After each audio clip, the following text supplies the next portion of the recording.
legislate trans.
Okay.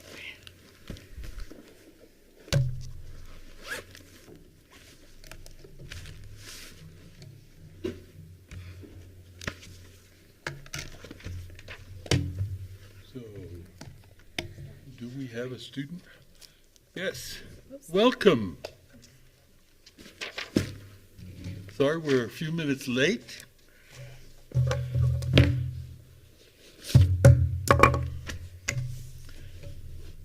Do we have a quorum? I think we do. have a quorum.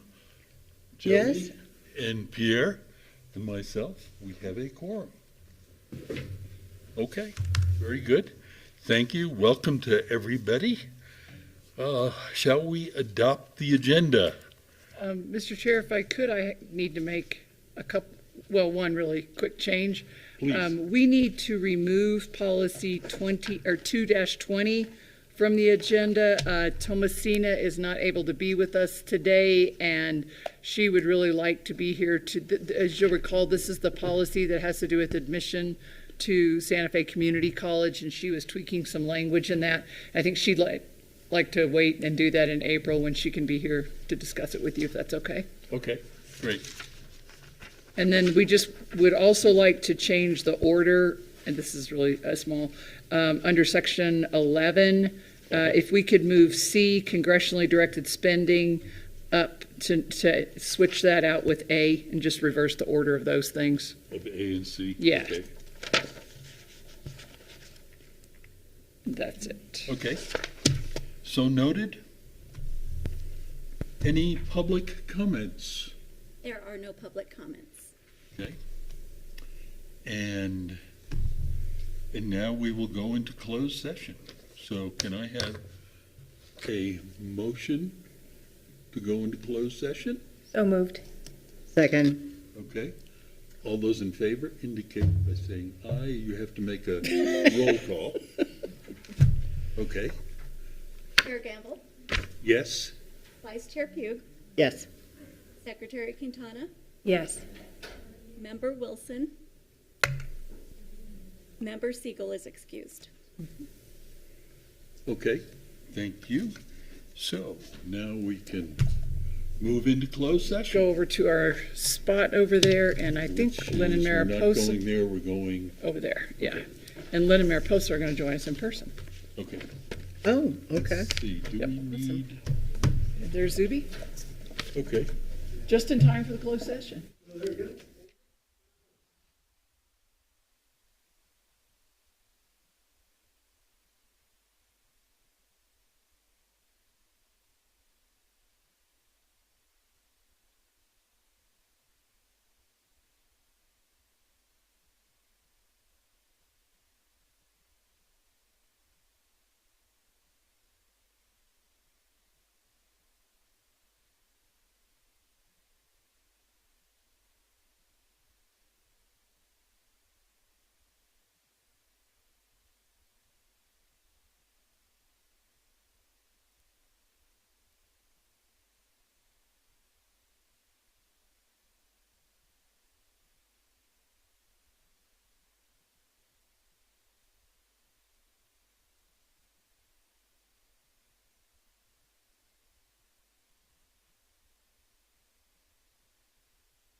move back into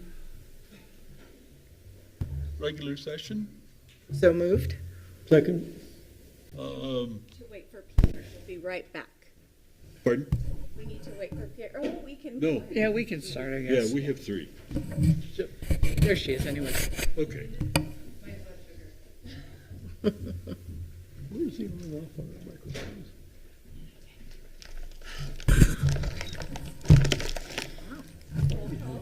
Roll call. Chair Gamble, Yes? Vice Chair Pugh, Yes. Secretary Quintana, Present. Member Wilson. Yes. Okay, great. Thank you very much.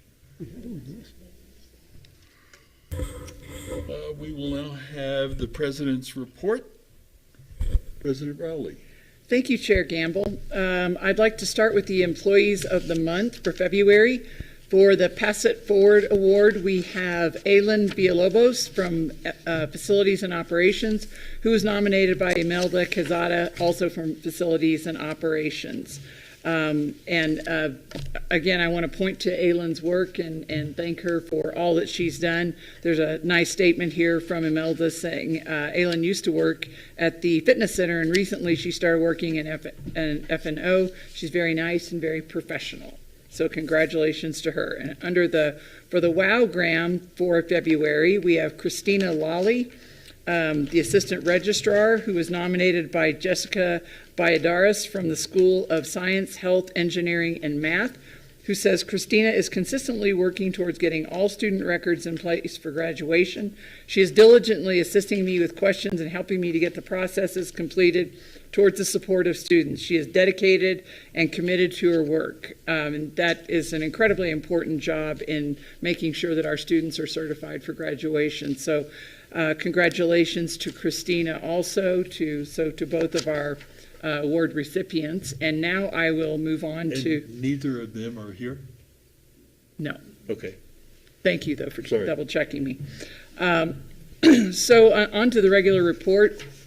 Under COVID-19, unless things change dramatically, I think this will be the last time that we have this caption on our report, because the dictate from the New Mexico Higher Education Department is that we do no more tracking and no more reporting of COVID cases. So for people who are engaged in that work, that is, I think, a relief, because it was a pretty time-consuming venture. So we're just asking that folks who test positive for COVID stay home and, stay home for a few days, or at least until they have no symptoms. And then, we'll monitor if there's any other change in that requirement from HED. Under the CHESS headline right there, I want to mention that, you can see there that there's been another survey. CHESS has also hired a strategic change officer. There have been several new employees hired at CHESS. CHESS is actually building a very strong team so that takes a lot of the work off of the individual colleges who are part of this. We're gearing up for the implementation of the SIS system, as I think I've told you all pretty consistently, and part of that process involves the creation of committee structure that will be used to make decisions going forward about how the project is formalized, how decisions are made, and whether or not we need to revisit decisions. One of the things I will say is that in the first wave, we had problems making progress a few times because decisions were made, and then a few weeks down the road, somebody came back and said, I don't like that decision.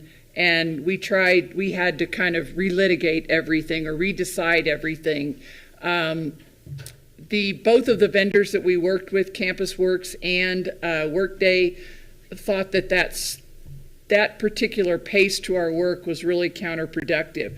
So I think we have a better committee structure in place going forward with the SIS system, where there will be decisions made kind of at the functional level about how things will work strategically or more tactically after the the board, which is the presidents of all the participating colleges, have given direction about what we would like to see integrated and how we'll go forward. So for example, right now the big issue is financial aid. And so we've had a team studying financial aid with a consultant, with institutional financial aid directors to see really what makes sense in terms of integrating financial aid for all colleges going forward. And so we'll have a discussion and a vote on that at the president's level in the next couple of weeks. I can't remember when the date is.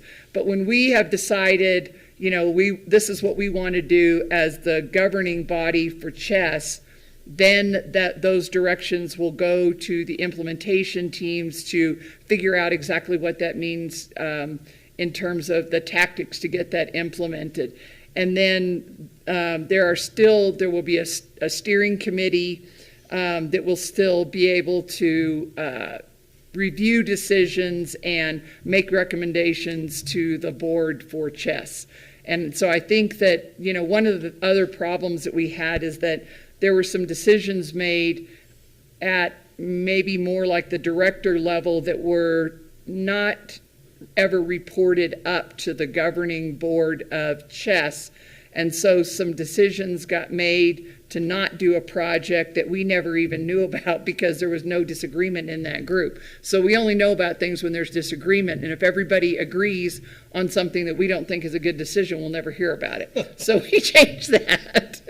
You live and learn. So I'll keep you in the loop. The financial aid, the group that met on this has been really, really good. And so I have a lot of confidence in what they've come up with. And then I can give you a fuller report after, we see where this goes with the Board of Chess. Under student engagement and success, recruiting coordinator Daniela Gourelet hosted student parent awareness or access night, offering stress management and self-care tips for student parents with pizza and conversations in the library. As you'll recall, we have a lot of concentrated work being done to assist student parents in trying to determine their goals for college and then also helping them meet their goals. And a lot of that involves providing outside resources for student parents so that they can deal with the heavy load of being a parent and a student at the same time.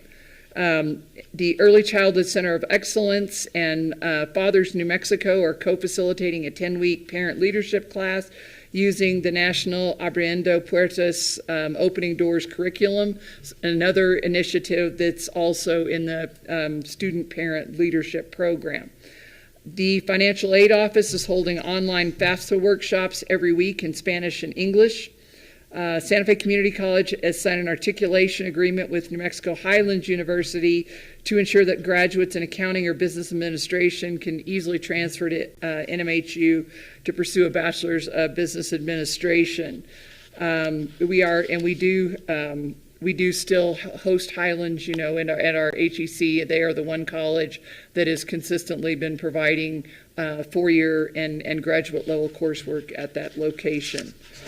I'm going to skip over a little bit onto the next page. The Student Engagement Office created a Facebook video tour of the Exchange, SFCC's new free clothing closet. This is a really cool project, and I want to thank Mary Elias for her work on this. It's really an interesting project. We're going beyond the food that we've gathered at our campus cupboard. We are now taking in clothing, gently used clothing to provide to students, and also toys and things like that, so that Mary gave the example that if somebody was going to a birthday party and needed a gift, that you could actually get a gift so that you could, your kid wouldn't feel left out, which I think is a really wonderful way to look at helping students this way. The Veterans Resource Center hosted a VA town hall on the PACT Act, a law that expands VA benefits and health care to Vietnam, Gulf, and Iraq, Afghanistan war veterans suffering from exposure to Agent Orange and other types of toxic substances. We really, again, I want to thank Crystal Patton and all that she's doing to help our veteran students. The contract training office is offering a free environmental technician training. It's a 5-week program that will lead to job opportunities. This is through an EPA agency grant. Again, these are some of the short-term training programs that we're offering. The HEC is, and Chris Sweden and her office are coordinating these efforts. They're often offered at the HEC. Sometimes they're offered on campus, but most of the time we can offer the training for free. It's always short-term, and it's always connected to a job. This seems to be the direction that a lot of our instruction is moving.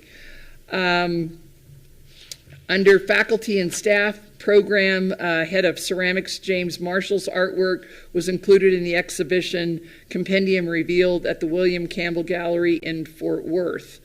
Under the local bond projects, you can see our projects are pretty much moving along. I do want to point out the energy performance contract on the next page. We are finally, Nick and I noted earlier, making progress after 2 years of trying to work with P&M and get the contract moved along. There were certain things that we couldn't move along until P&M had provided a contract for us, and we finally been able to get that going. So hopefully we'll be on track to do that. And I do want to mention too that we are working on projects for the new local bonds that we will be going to the voters with in November. And so we are working with the consultant on the marketing for that project, and we will be compiling a list of projects and taking them to the governing board for approval so that we can work on that, get that project going. But we've been able to achieve a lot through local bonds. Santa Fe has been extremely generous with those, and so we're very optimistic that support will continue. You can see a lot of all the community engagement support that we've been getting through our marketing and PR department. There's been a lot of engagement with Santa Fe Community College. One, as I kind of veer off into a couple of other topics, one thing that I want to mention, Chair Gamble had asked me to talk about dual credit for just a moment, kind of in reference to the article that was in the paper about a week ago, I think it was. There was legislation that the governor vetoed that would create a task force for dual credit. A pretty innocuous type thing from my perspective. The governor vetoed that because there really wasn't the funding in place for the study, and I think her view was that there already is a dual credit council, and so there's kind of an overlap in administration in it, that it wasn't really a big deal. I think that the New Mexican was maybe wanting to make sure that there wouldn't be any kind of downgrade to dual credit services with that legislation not passing. So my goal is to try to assure the reporter that dual credit is thriving across the state. At Santa Fe Community College and across the state, we've all had very high numbers. The one thing that I think would be good to look at is the way that dual credit is funded. And this comes up in legislative conversations constantly. So currently, really for the past 15 years or so, students don't pay tuition for dual credit. So the college does not generate revenue on dual credit. We have, anywhere from 700 to 800, 850 dual credit students generally every semester who don't pay tuition. That is a pretty good chunk of our enrollment. We don't always have full instructional costs for dual credit. It depends. Where we look at an equity issue here is that students who are in dual credit are co-enrolled in a high school class and in a college class. There is, so the funding for dual credit goes to the high school, not to the college. High schools are required to pay for books and supplies. They always say that the money is insufficient. I have no doubt that it is.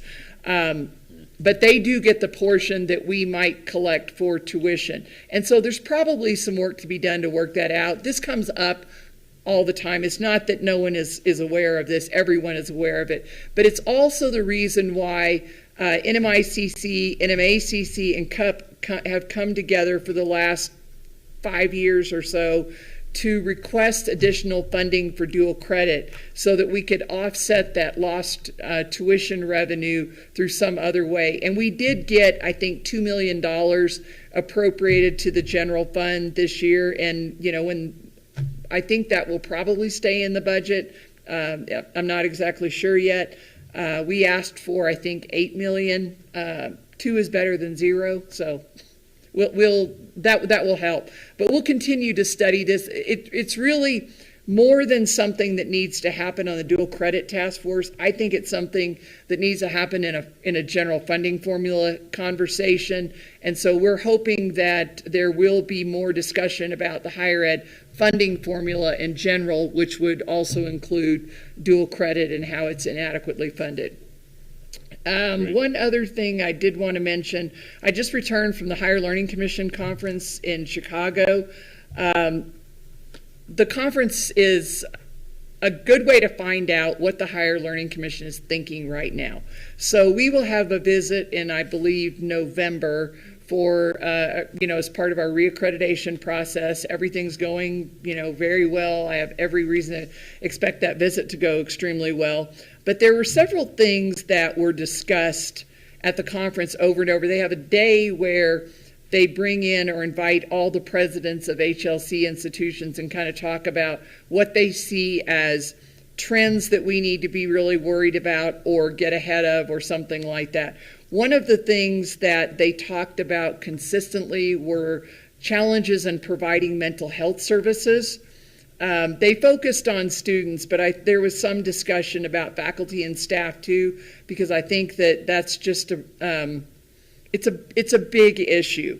And so what colleges are doing in terms of trying to provide more mental health services is not hiring more counselors. They're providing more online services so that students can access this mental health help, if not 24/7, close to 24/7. The other thing that is starting to be used quite a bit, and this, is very interesting to me, but chat bots. And so those are proving to be more effective in some cases than any other type of mental health service, because a lot of student demographics are more familiar with that technology than they are. They're certainly more comfortable with that than they are talking to a real person. So did they talk about kind of robots?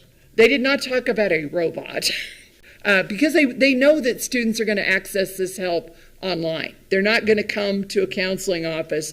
They're going to access it probably at 10 o'clock at night in some sort of a remote fashion. And so we have to figure out what the best services to provide in that area. The focus really of the President's Day was on innovation and how how higher education is, what the biggest changes are. We all know that there's been so much disruption to higher education that for those of us who've been in the industry for a long time, it doesn't even look the same in a lot of ways. And so there was a lot of discussion about Chat GPT, and the discussion was not about how we can stuff it in the bottle. It's about how colleges are already using it on a widespread basis, and we need to get on board with that so that we're teaching our students how to use this technology and where this technology can be employed, not that it's bad. Because right now, we don't even have an argument that it's bad, because it's pretty astounding when bots can perform better on the LSAT than 96% of students, and write papers better than most of us can. That is a whole new way of looking at education. I do not know where this is going exactly, but we need to be in the middle of it and trying to get on the outer end of it instead of trying to think about, how we can make this go away, because we will not make it go away. But it is truly a disruptive issue in our in higher education. A lot of conversation about micro-credentials and the non-credit world. Many states in the HLC network fund non-credit training in ways that New Mexico just does not. And so in New Mexico, you're welcome to do non-credit training with whatever, extra money that you have or whatever money you can generate from your mill or things like that. But you're not going to get more than about $50,000 from the state of New Mexico funding formula to fund non-credit training. So we go after grants, we do other things, but there are many states where the non-credit training is an integral part of the funding formula. And this is what we are trying to have conversations with our legislators about and changing our formulas so that we can offer more non-credit training and that we can bring more students in through this venue and have this mix between non-credit and credit where students can kind of weave seamlessly between those areas. Right now in New Mexico, they've always been very rigidly separated. And, this is happening because we really haven't done a very good job overall for a long time. I mean, our graduation numbers, and when I say we, I don't mean Santa Fe Community College. We're on the better edge of what community colleges are doing, but in general, colleges have done a pretty bad job with graduation rates and even retention rates. And until about 10 years ago, we didn't really care. And so now that we're really looking at that and really making that the direction that we point all of our programs, so that we are looking at what we do for our students, how we help our students graduate, stay on track, be able to complete whatever credential they're looking for, it changes what we offer and how we offer it. And that is a whole lot different than the old instruction-centric model that we've had for a really long time. So we will hear more about that from HLC as they come and talk to us and as we continue our conversations with them. But I think that when they're starting, they were talking about these things when I was at the conference in person in 2019. They had a couple of down years, but the speakers that they brought back this year were from Michael Crow from Arizona State and Paul LeBlanc from Southern New Hampshire University. It's how to provide access on a very wide scale and how to do it at a very high quality level. So we'll be following that. I would be happy to answer any questions anybody. By the way, I will give a full legislative report next meeting after the governor signed the budget because things are still a little bit too up in the air, other than I can say that we will likely see a 6% compensation increase. Okay. Thank you, President Rowley. Questions, comments? So no robots yet, but they're coming. Well, they may not be talking to our students, but they will be here. They're here in different ways. Okay. Now, if we could get the enrollment and retention report from Dr. Gallegos or from Todd Lovato. Testing. Good afternoon, members of the board, Chair Gamble, Vice Chair Pugh, President Rowley. I'm Todd Lovato and not Tomasina Ortiz Gallegos, but I'll be filling in for Marcos and Tomasina and give you a brief update. And I think as we go through these numbers, the thing to point out here in the kind of center of our semester is that our numbers are going to be very similar to those that we've discussed over the past couple board meetings. And so that's defined by a spring 2002 to 2000, hey Marcos, comparison of we're still maintaining about 6% in head count.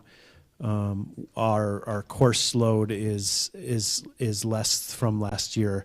And so we're seeing some bright spots in some areas, but we're still, we still have work to do in terms of leveraging these areas of growth and working to bolster some areas that need help. In areas that we can, have control over, and other areas that are presenting more kind of widespread challenges for just the like community college as a whole. So an example of that would be, let's say, males. How do we continue to engage our male population?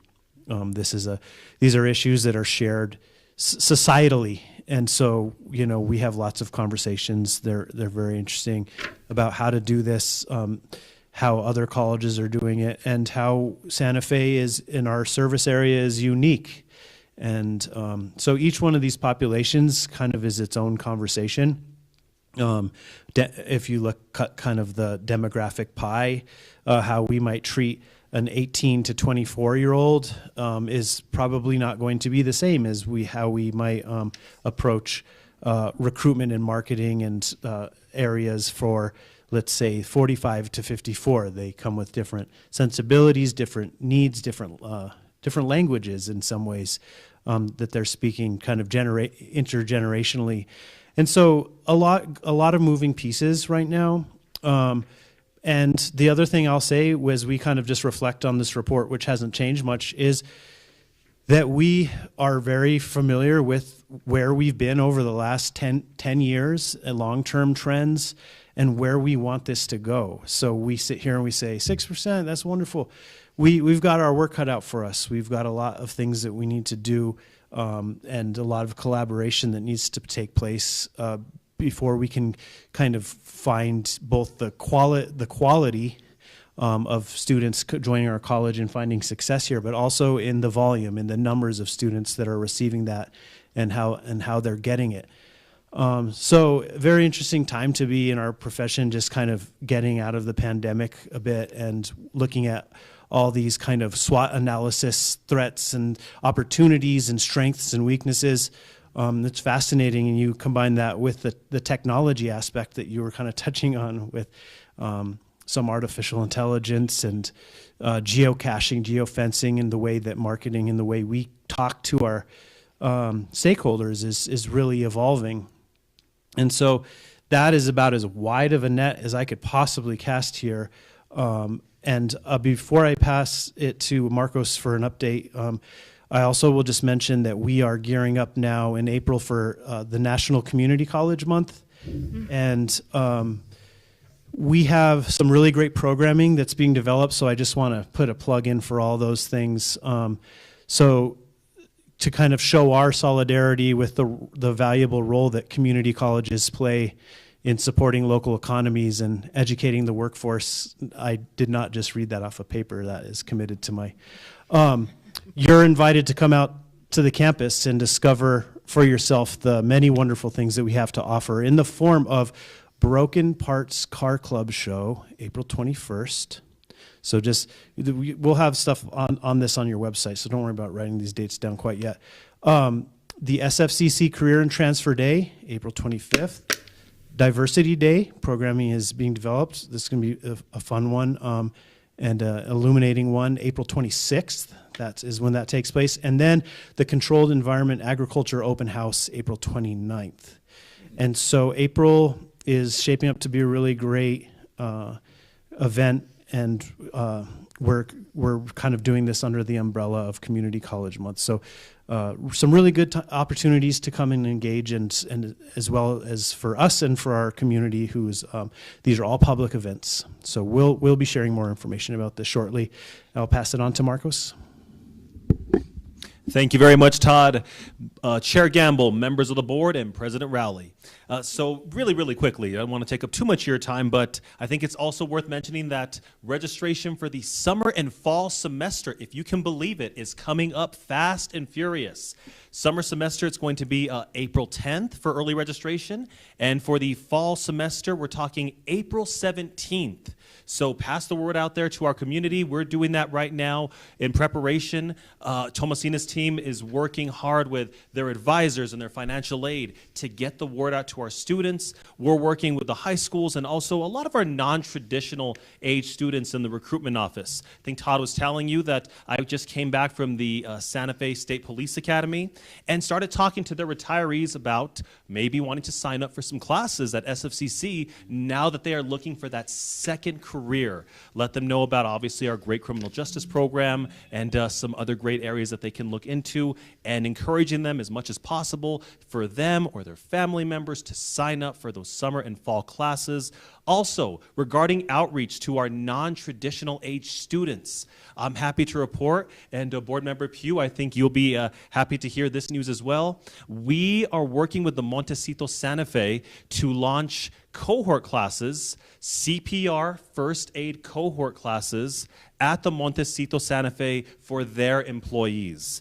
So that is some really good work behind the scenes that Dean Terry Tewart, Associate Dean Kelly Trujillo, and Owen and Drew from the EMT program, they were very, very helpful in helping us get this going. The Montecito folks are very excited about this, so that's going to be another opportunity and pipeline for our non-traditional age students. Of course, we're at the high school still every single week, and we are trying to get as many of those students to think about matriculating into SFCC. As you can see right now, over 750 dual credit students for the spring 2023 semester. We are very proud of that number. And we did that with 10 less dual credit cohort classes than what we've had at this time last year. And we're short only about 12 students from last year. So we're very proud of those numbers. The dual credit student success rate is still very high. Over 86% of all dual credit students are completing their this past fall semester with at least a C or higher. So their success rate is very, very good.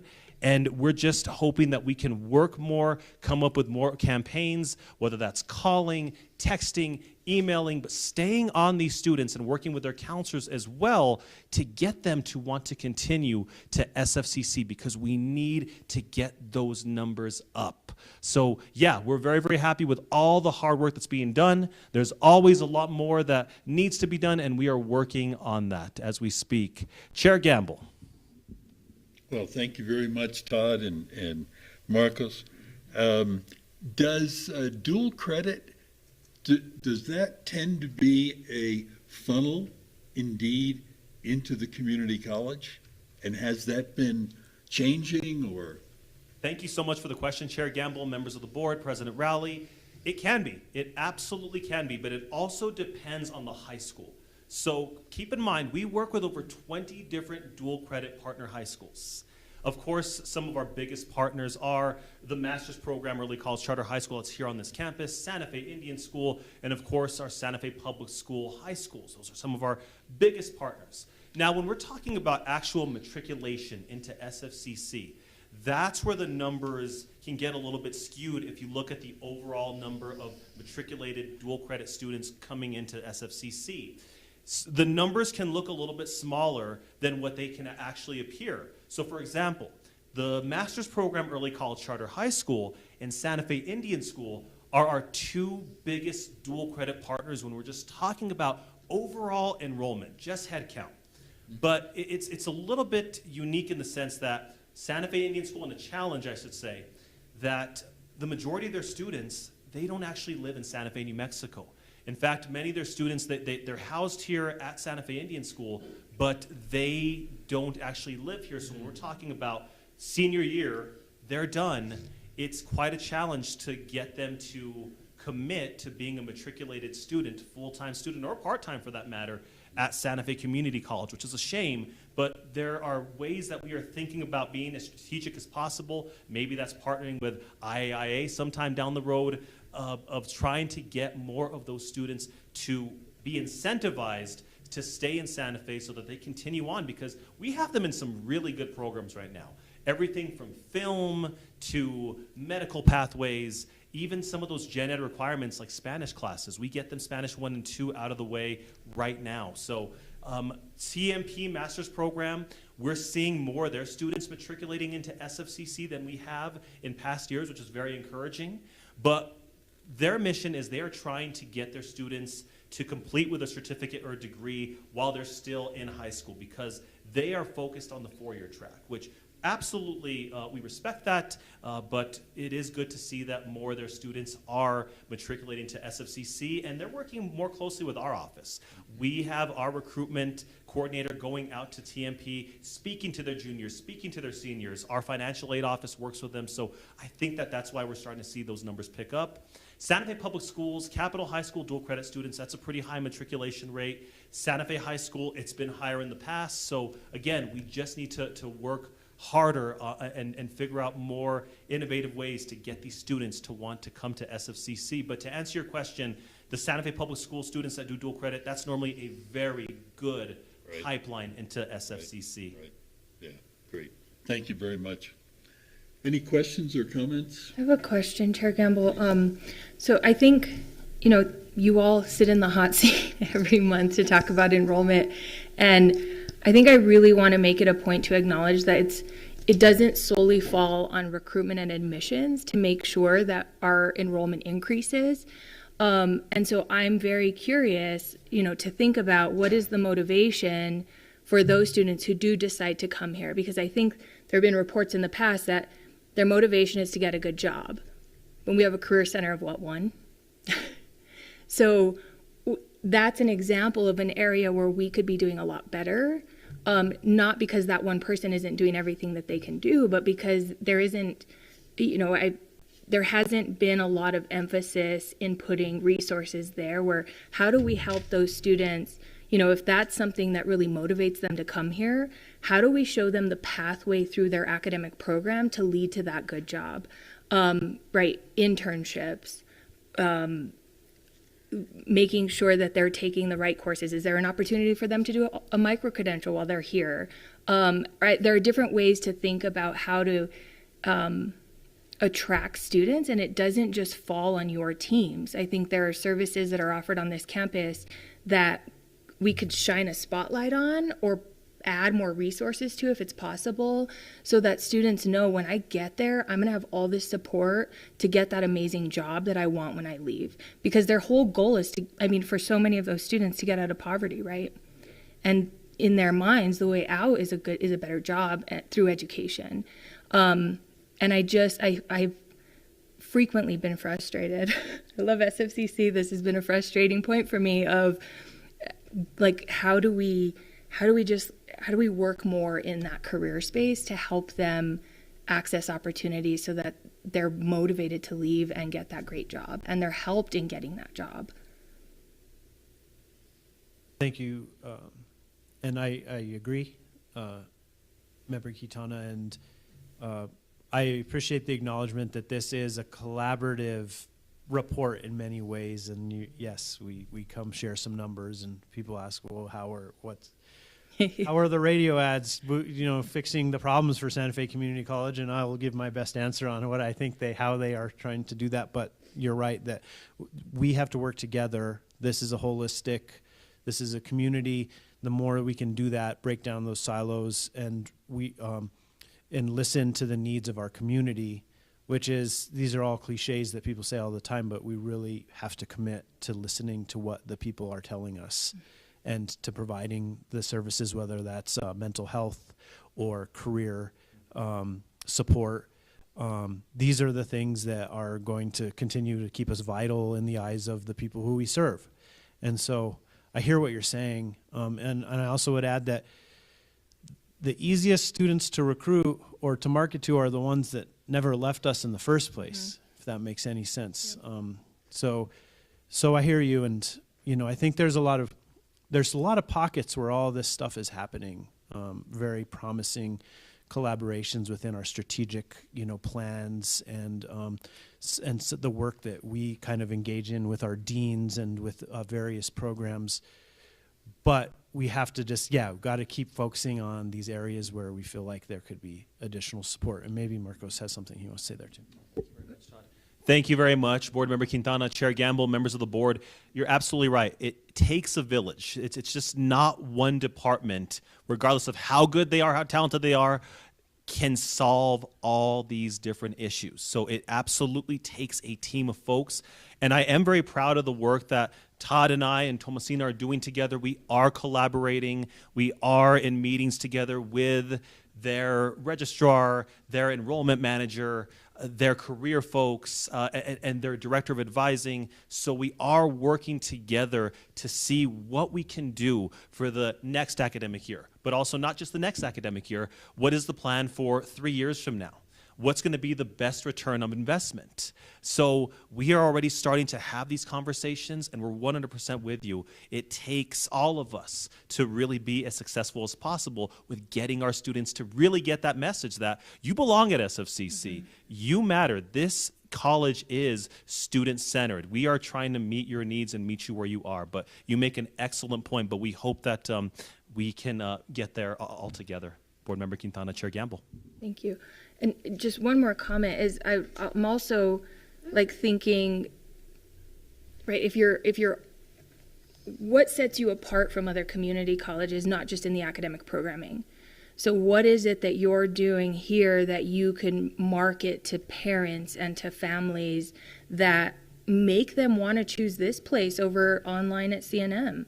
Right. And so I think that's kind of where my head is. And then also, how do we take what the for-profits have shown us works for them and use it in a way that doesn't send our students into a tremendous amount of debt, right? So they're they're vying for the same population that we've committed to serve. And in many ways, they're attracting them at higher rates because they can walk them through like the recruitment all the way to like finishing that FAFSA, and then, library resources and all these things that they're showing them. We have all of that too.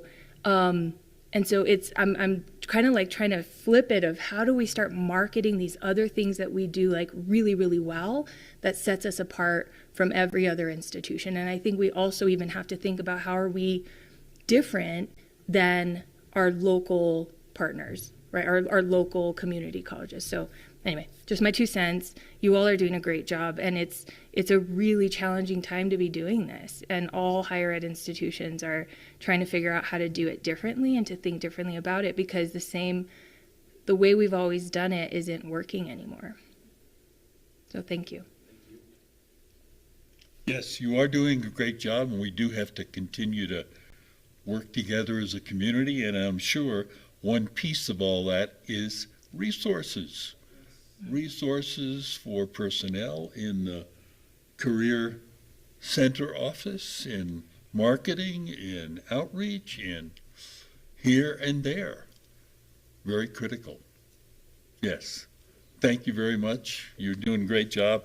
And it is kind of interesting looking at this one demographic, the age groups, and how the age group from, 35 to 44 has been the largest growth of new students. Kind of speaks to, because the other issue is it's what we're doing, but it's also what what's happening in our communities and what the changing circumstances are there that we're trying to always understand and address. Correct. And these numbers, if you look at them in comparison, a few good ideas can make a huge impact on these bars. And so that's why, this isn't too nebulous, even though we speak about it kind of in broad terms. Any one of us can make an impact on these stats. And so that's why, every little decision we make, everything we do, I think is really matters. Right. Great. Thank you very much, Todd. Marcos. Thank you, Chair Gamble.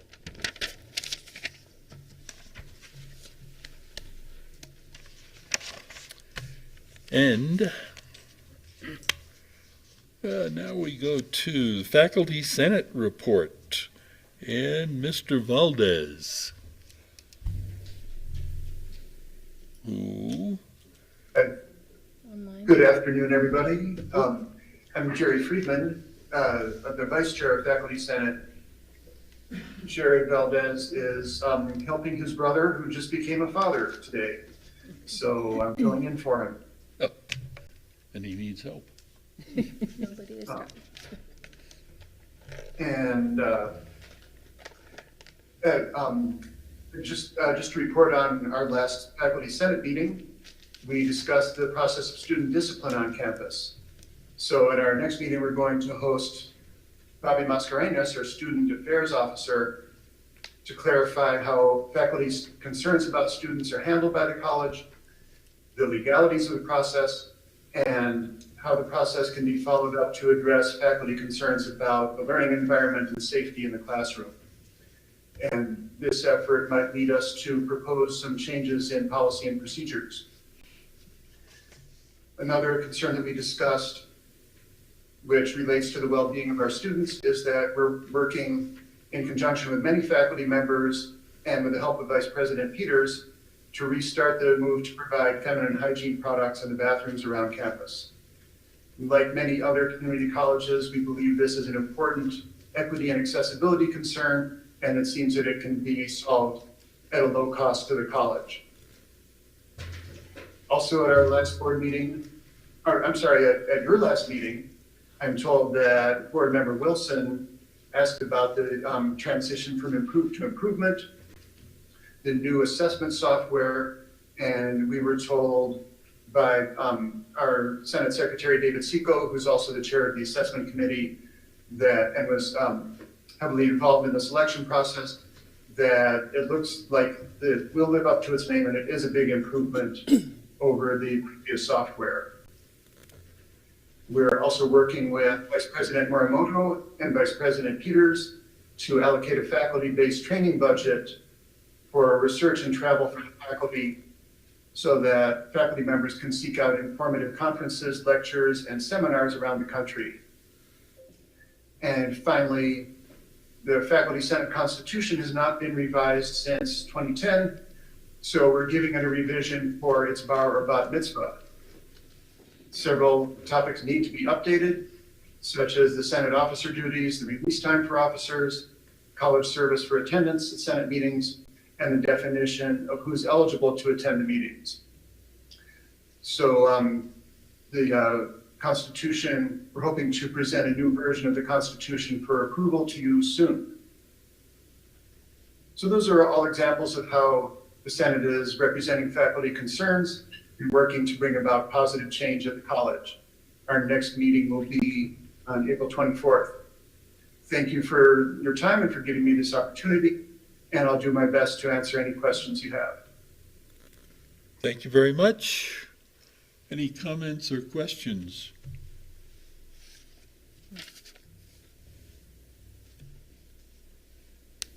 Hearing none, thank you again. We of course are always appreciative of all the work the faculty do under trying circumstances of various sorts.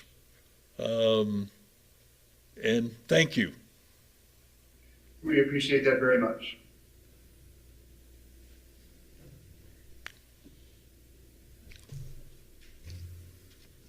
And Staff Senate report. Ms. Gutierrez? McClellan. Yes, thank you. Robert was unable to attend this afternoon, so I'll be presenting. Good afternoon, Chair Gamble, Vice Chair Pugh. Could you, that's better. There we go. Members of the board and President Rowley, thank you for this opportunity to present on behalf of the Staff Senate. This month's report should be pretty brief. We're going to be having our next board meeting this coming Friday, and we haven't had any meetings since February 17th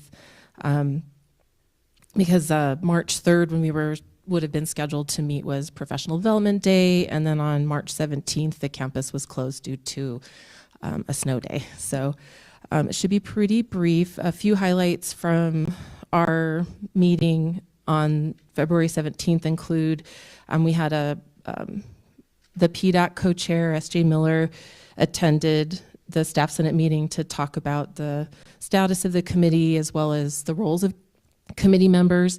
And it might have changed since then, since the meeting was back in February, but at the time they were in need of a co-chair, a secretary, and a treasurer, so they wanted to encourage staff to join the committee.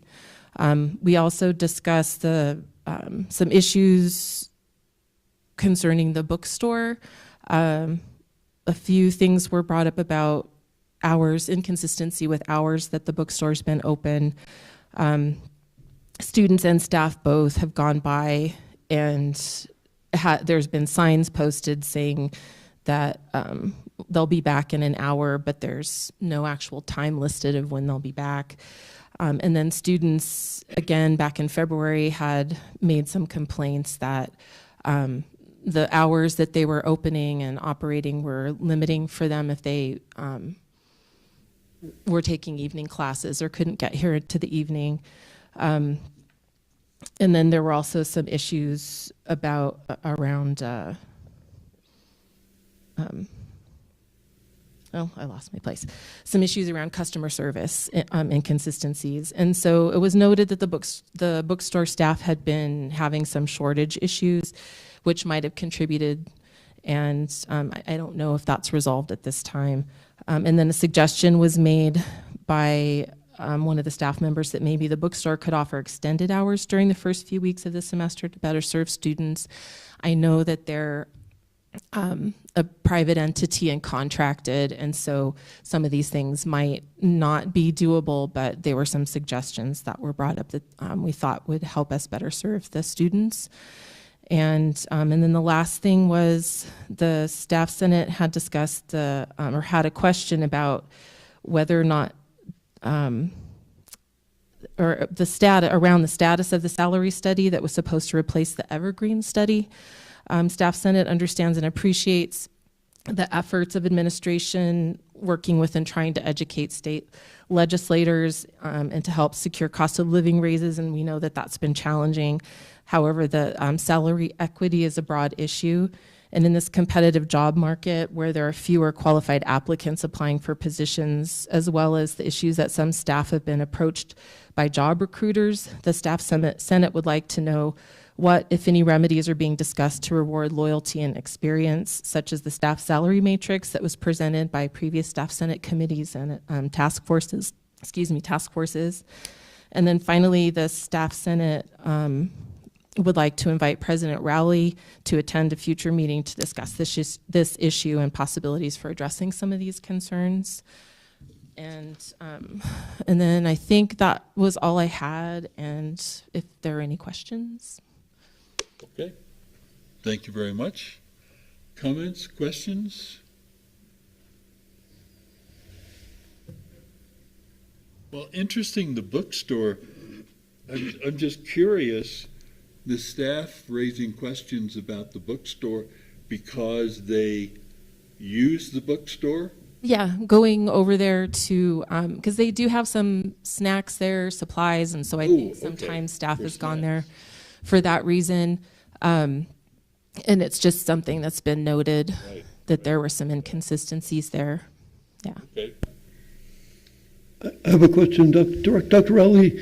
Is it within our contractual relationship with them to encourage them to be open in evening hours or other than hours, or to be there when they're scheduled? Do we have any contractual authority over them? Mr. Chair, Board Member Wilson, we absolutely do. So we, as you mentioned, they do run the bookstore. Barnes & Noble hires a bookstore manager, and they hire their own employees, but they can't just change their hours whenever they want to, and the hours have to be conducive to the needs of our students and our faculty and staff. And so Nick has been working with them to get them to adhere to we do have a contract with them. Right. And so, yes, and I appreciate you bringing that up because there have been issues, and I'll just say I'm not really that happy right now with what they're doing. Thank you. Okay. Thank you very much. Thank you so much.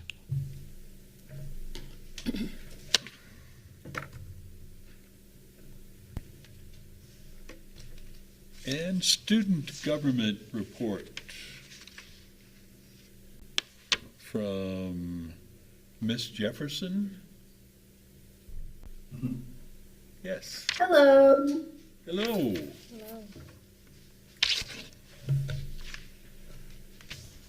we are ready for your report. Welcome. All right, thank you, Chair Ramble, members of the board, and President Rowley. Do I need to be sworn in before the report? I'm sorry? Do I need to be sworn in before the report? Sorry. I think so. Yeah, yes, absolutely. Sorry, I was missing that. So, No worries. yes, would you go ahead and read the oath of office? Yes. I, Isabella Jefferson, do solemnly swear that I will support the Constitution of the United States of America and the Constitution and laws of the state of New Mexico, and that I will faithfully and impartially discharge the duties of the office of member, Santa Fe Community College Board, Santa Fe, New Mexico, which I am about to enter according to the law and to the best of my ability, so help me God. Okay, thank you very much. You are now sworn in. Yay! Thank you, Chair Gamble. All right, so I'm going to move on to my March 2023 report. So for student government, excuse me, a call for nominations is currently under plan by SGA advisor Mary Elias. As per the SFCC SGA Constitution, elections will soon follow in mid-April. And SGA also funded the Aquaponics Club $800 for an open house event that will be held April 8th. I don't have many details regarding that event at this time. And activities we have coming up in April, we will be giving out spring holiday food bags to students April 4th. Students will need to email reservation with their A number by April 3rd. We plan to serve 125 students. We also have a spring event fun fest that will be held April 11th, 11:30 a.m. to 1:30 p.m. in the campus center. That is all I have. I will now stand for any questions. Okay. Isabella, maybe I could ask you to just say a little something about yourself. Since you're new to us, if you could take a minute or two. Sure, thank you, Chair Gamble. So I am currently majoring in allied health with the intent of applying for the nursing program or moving on to CNM for their physical therapy assisted program. Don't have a SFCC. And I am a wife and a mother of a 3-year-old boy.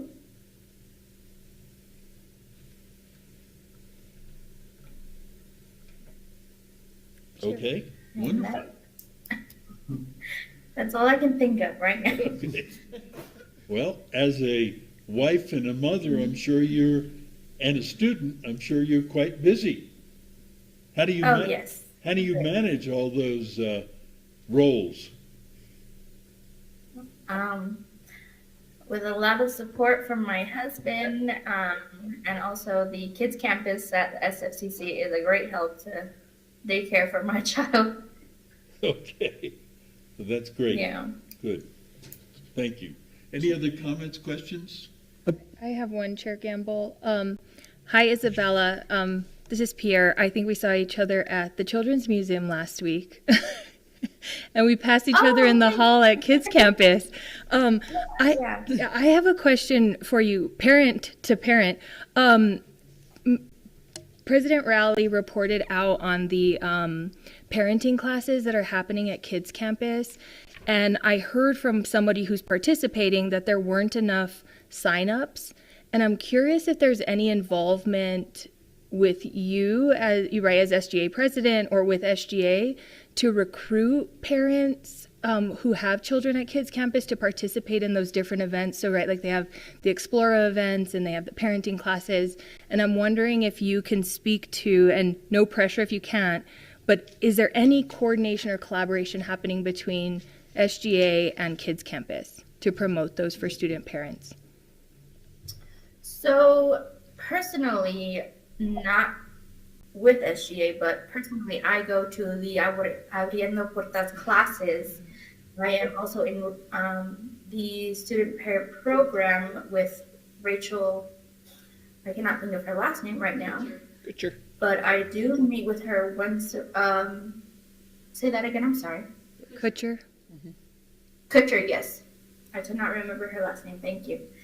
But I do meet with her once a month. So that could be something that I can implement as far as SGA goes, because that's something I hadn't thought about. Yeah, that'd be wonderful. I was surprised when someone reported to me that, so initially the person was, and I'll share this because I think it's important. Parents at Kids Campus get emails to participate in the parenting classes, but there's an age requirement and obviously a priority for students, which I think is important. Anyone who was over the age limit was then contacted and said, sure, come on board. We didn't have enough signups. And so I think if there are any ways for us to, if there are ways to coordinate between SGA and Kids Campus, I think that would be a fruitful relationship. But anyhow, that's kind of something I was curious about. So thanks for answering that. Thank you, Member Quintana. Also on that is very true because I was over the age requirement, so I was then contacted after the fact. Yeah. For sign up. And I feel like in that class there is about maybe 10 parents so far, so I'm not sure that even most of the parents have children that go to Kids Campus. It's mostly students. Okay. Great. Thank you. A couple of things. One is I want to make sure you're aware, you're a member of our board. Besides our closed session, you're welcome to participate in the meetings, not just a report like faculty or staff senate. You are statutorily a member of this board, and I want to make sure you understand that you're welcome to be here for the whole meeting and participate as a full board member, aside from the closed sessions. Thank you, Member Wilson. And the other, I had a question. The other governance groups send in minutes. Would it be possible for SGA minutes to come to the board as well?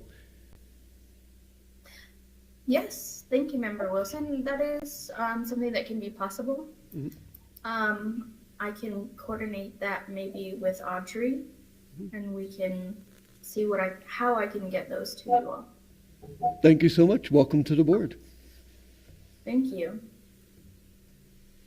Thank you, Zuby, for making sure that Isabella knew you are a full member of the board, and you can raise questions and make comments and let me know if there's anything that you think the board should be doing or could be doing better or etc. So, welcome. Thank you, Chair. Yes. Gamble. Hi, this is Jody Pugh. I'd just like to say welcome as well. Okay, Isabella, thank you. Thank you all. Okay, let's see. It's 4 o'clock. Let's see if we can do our consent agenda. I think that's the next thing up. And first we have to approve our minutes from February. Do I have a...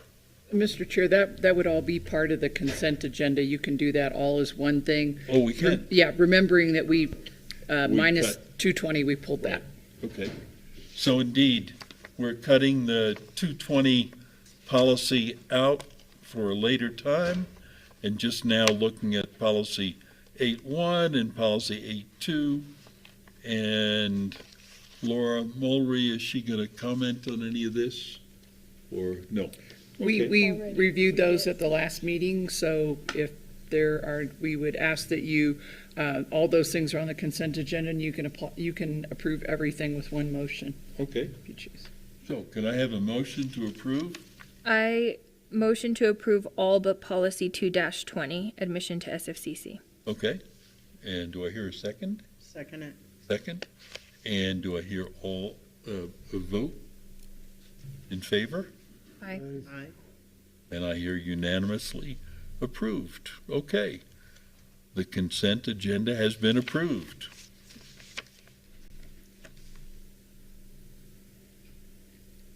And now we move to some action items, and we'll hear from Nick Tellis for approval. Oh, boy. Budgets. Exciting parts. Mr. Chair, I have a handout for you.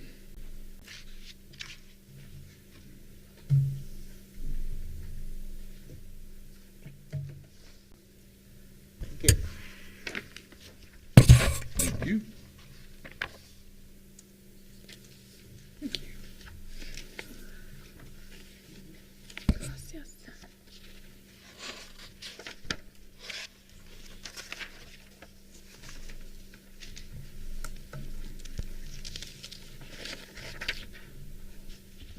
So good evening, Mr. Chair, board members, President Rowley.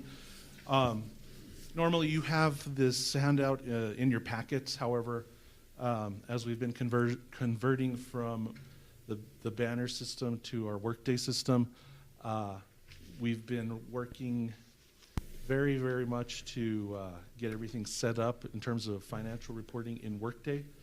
And actually, we were working as of yesterday on the cash section. So the good news is we have our cash reporting available in the system in Workday, and so I've been able to develop this report for your review, and so I appreciate you bearing with me as we use the new system. We're actually learning every day a lot with that new system, and it's been a lot of work to just get the fundamental, foundational things in place. We're good with that. It's just the reporting has been something that we've been developing, over this last month when I presented in front of you last month. So with that, if you can go to the cash in bank. Our new system, and we'll be working on this to parse out some of the different kind of restricted funds, but the way that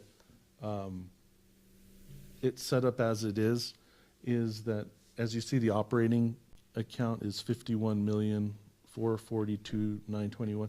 That's a huge number, but remember that's made up of, we have our ed tech notes that are pretty much restricted, that gets combined into that number, as well as some capital outlay. So it does show quite a large number, but you have to remember that we have some fairly restricted dollars that are included in that. I'll be working on parsing that out as we had presented the prior reports, prior to the conversion. But so you can see in cash, we have 51.4 compared to the 38.7 last year. And so that's a bit over $12 million increase in that, but I believe most of that increase is the EdTech note funding that we have. So you'll still see here that we have the NMFA bond. This is the cash reserve amount. It's $312,877. That is the required reserve account that we have to have in place for our NMFA bonds, and the energy performance contract, which is the related to our investment grade audit on our microgrid and all of that. So we have 312,000 this year compared to 308 last year. It grows because there is some interest that accumulates on that. In our NMFA bond proceeds for the microgrid, basically we have $2.2 million remaining there, and that's compared to 4.7 last year. in our debt service account, so this is mill levy revenues to retire our outstanding debt. In that account, we have 3.4 million compared to 1.9 million at the same time last year. So that's our cash. Any questions on cash? So our debt service substantially greater this year. Why is that? That's due to a timing issue of last year. I think we booked our the majority of our first half tax collections after February. It's kind of, it depends on when the county sends us the money. Right. And so it'll all kind of even out probably in the March report. That's really it. It's kind of when they send it to us, when we book it, when we receive it. And the reason why you see 3.4 million there this year is, we receive our full mill levy tax collections twice a year. Really now it's January and February. Even in March, I think some remain. And then the other big half comes in May, June, mainly twice a year. In between there, you kind of collect some delinquencies, Right. which are small amounts of money. But that's it. And the NMFA bond proceeds, that's a matter of we are spending that down Correct. gradually. Yeah, and that's the thing that Dr. Rowley mentioned earlier with the P&M issue. Right. We kind of got hung up with the requirements, the regulatory requirements with connecting to P&M. It got really delayed 2 years, so Right. that project would have been complete, but because of that, it's been extended out, and we have the remaining funds to fund that project to bring it to completion. Mm-hmm. Any other comments, questions on this page? I can tell you that in Workday, while we're still struggling with the reporting, the team in accounting, they love the reconcilement of the bank account. Reconciling $51 million is, it's a pretty heavy duty thing for a small staff. And in Workday, it's much more efficient than it was in the Banner system. If you would have seen what they had to do in Banner to get accurate bank recs, it was quite unbelievable. So that's really a good thing. And there's so with Workday, there are really good things, but there's things that we need to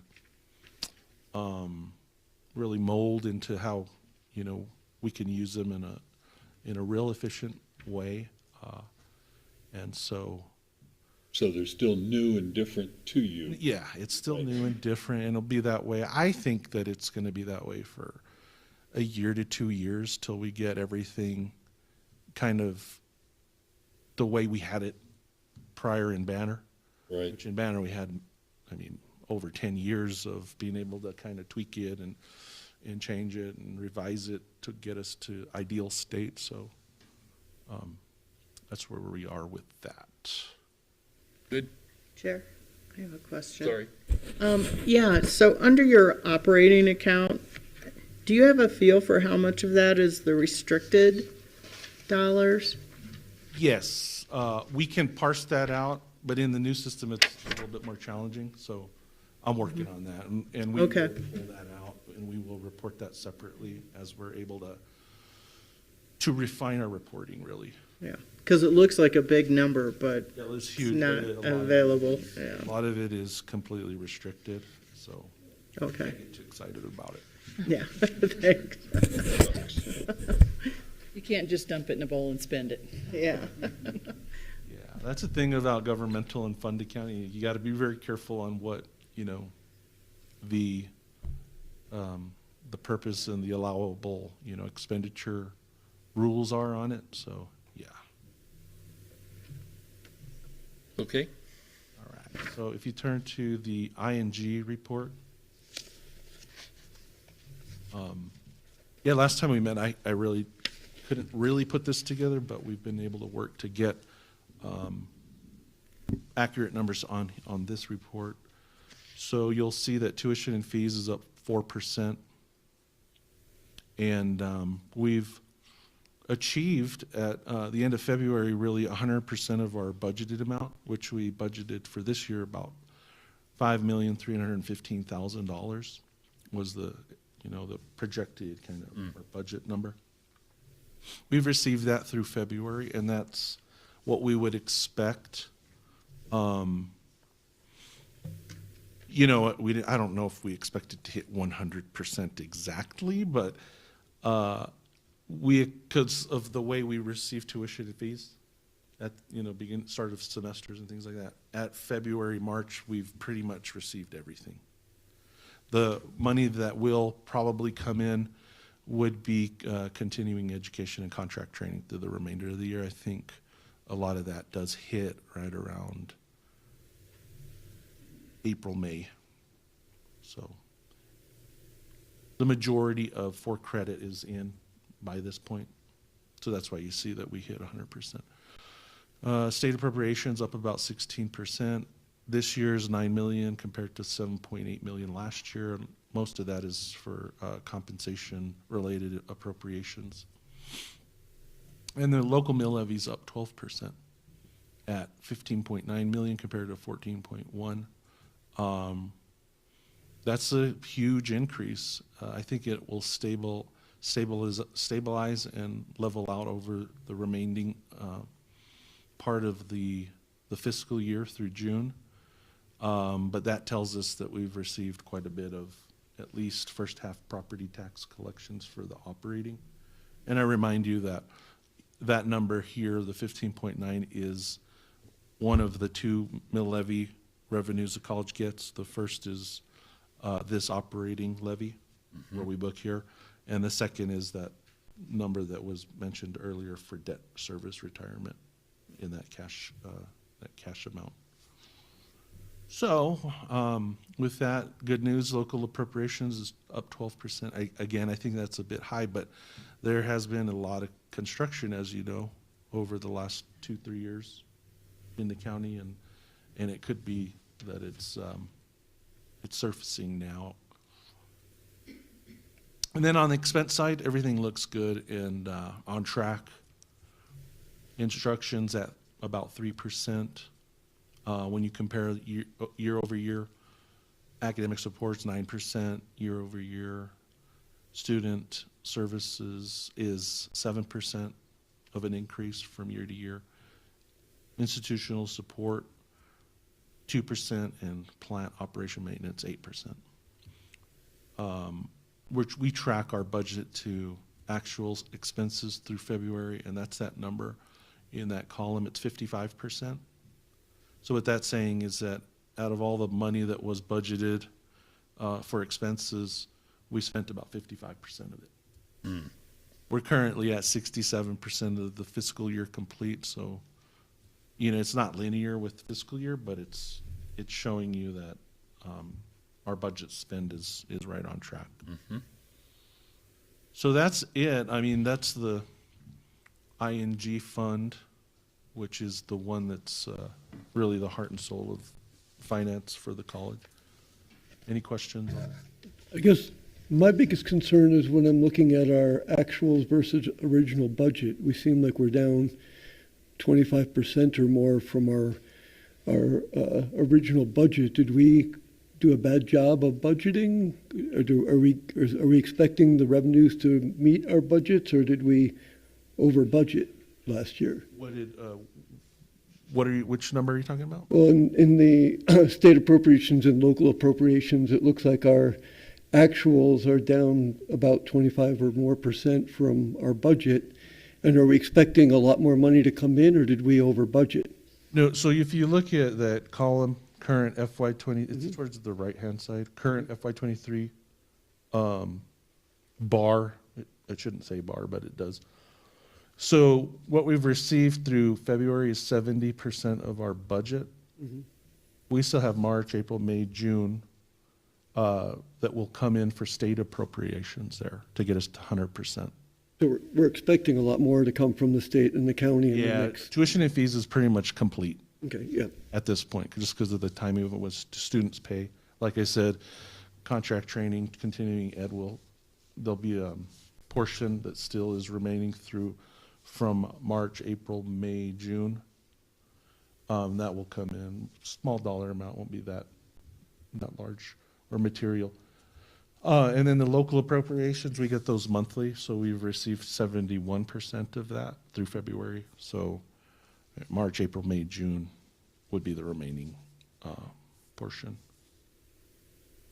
Isn't it more typical that we get a larger sum of the local appropriations right January, February, March? Correct. But this year we're 25% are still out there. For local, it looks like 29% still is outstanding. So that's a good number to track with our budget projection of, for the entire fiscal year, 22,380,840. That was the budgeted amount. And, that tells you that we've received 71% of that 22.3 million. And then you can compare it to the prior year, the 15.9 to 14.1, and that's grown 12% too. So it kind of gives you an idea of the growth, and then also our budget projection of what we anticipated. But remember, we will bring you a budget adjustment request number 1 next month, April. Yeah, April, as we, meet to approve the upcoming FY24 budget, and then we do a bar for this current fiscal year. So you'll see that then.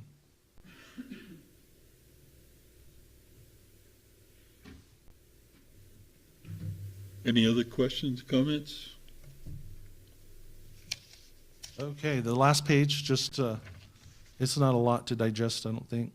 It might look more intimidating than it really is, but what we really want to track here is our public service fund, and that's the Kids Campus really line item, because they do operate off of a lot of the fee-for-service kind of tuition payments that come in, among other types of revenue. But just what I'd like to highlight here is that Kids Campus is at $669,275, and their expenses are a little over $624,000. So they have positive balance of $45,000. It's what we like to see. So that's the main one out of this fund, I would say. And the conference center had over 104,000 in expenditures of a bit over 80. And so that's a positive gain of a little over $21,000, almost $22,000. So that's sitting really nicely. And firstborn, that's a state appropriation, and I think that we do have expenses there, except for we need to make sure that they're booked into the new system, because I do believe they're funding a position off of that, or at least some compensation off of that funding. They are, and Mr. Chair, their firstborn is also will receive a legislative small appropriation through the RPSP fund too. That's an increase over last year.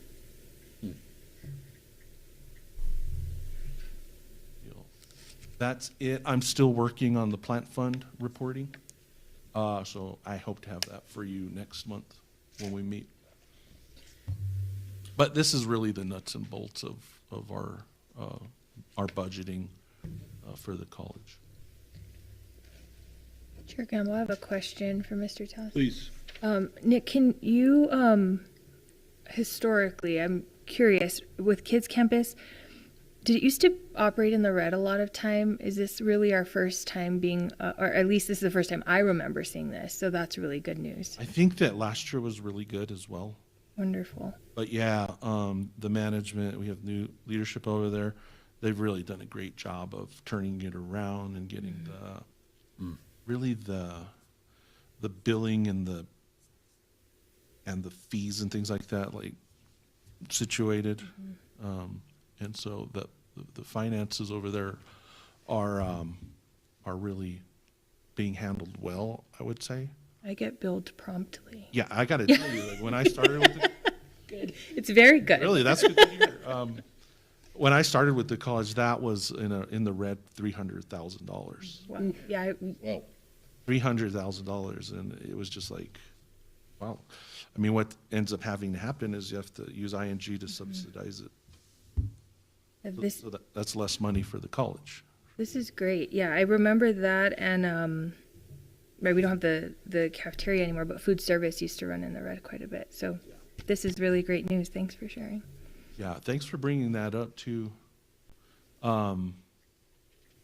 Because not only do they get this for operating money, they have quite substantial grants coming in too that are also very, very helpful to the program, and they do a really great job working with the foundation to generate some other really grants or foundation to foundation funding for the program.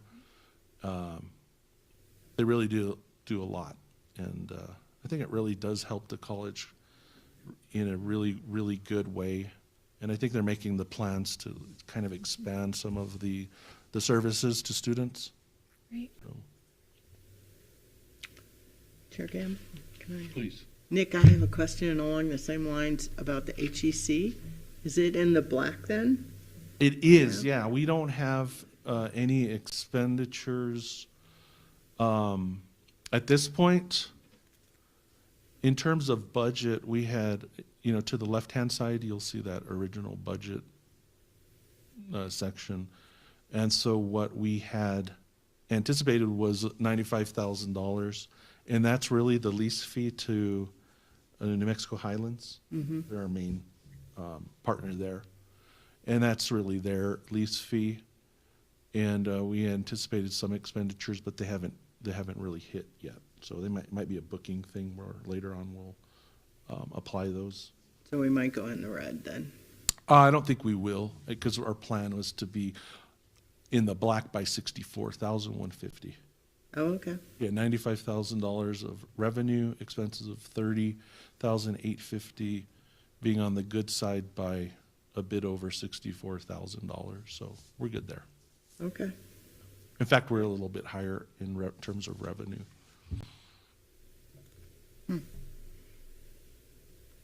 Thanks. Thank you. With that, that's all I have on the report. Any other questions, comments? If not, Nick, thank you very much.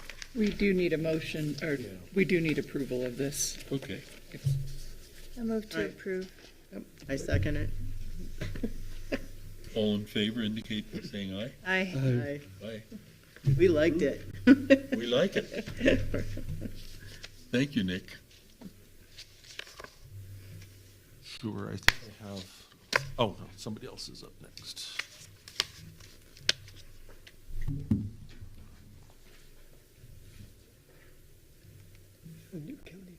And now, approval of, what is AAS in accounting? Associate of Applied Science. Oh, okay. And Mr. Hubbard, Ms. Rodriguez, Oh, yeah. Tita. please tell us about this applied. Certainly. Good afternoon. Chair Gamble, members of the board, President Rowley. We're seeking to create an associate in applied science in accounting. This is going to provide a more proper pathway for students who are seeking entry into the workforce after graduation. Right now, we just currently have the AA in accounting, which is kind of serving in a pseudo AAS capacity. When we went through the recent Highlands Articulation Agreement process, we found that there is a big issue with transferability with that degree.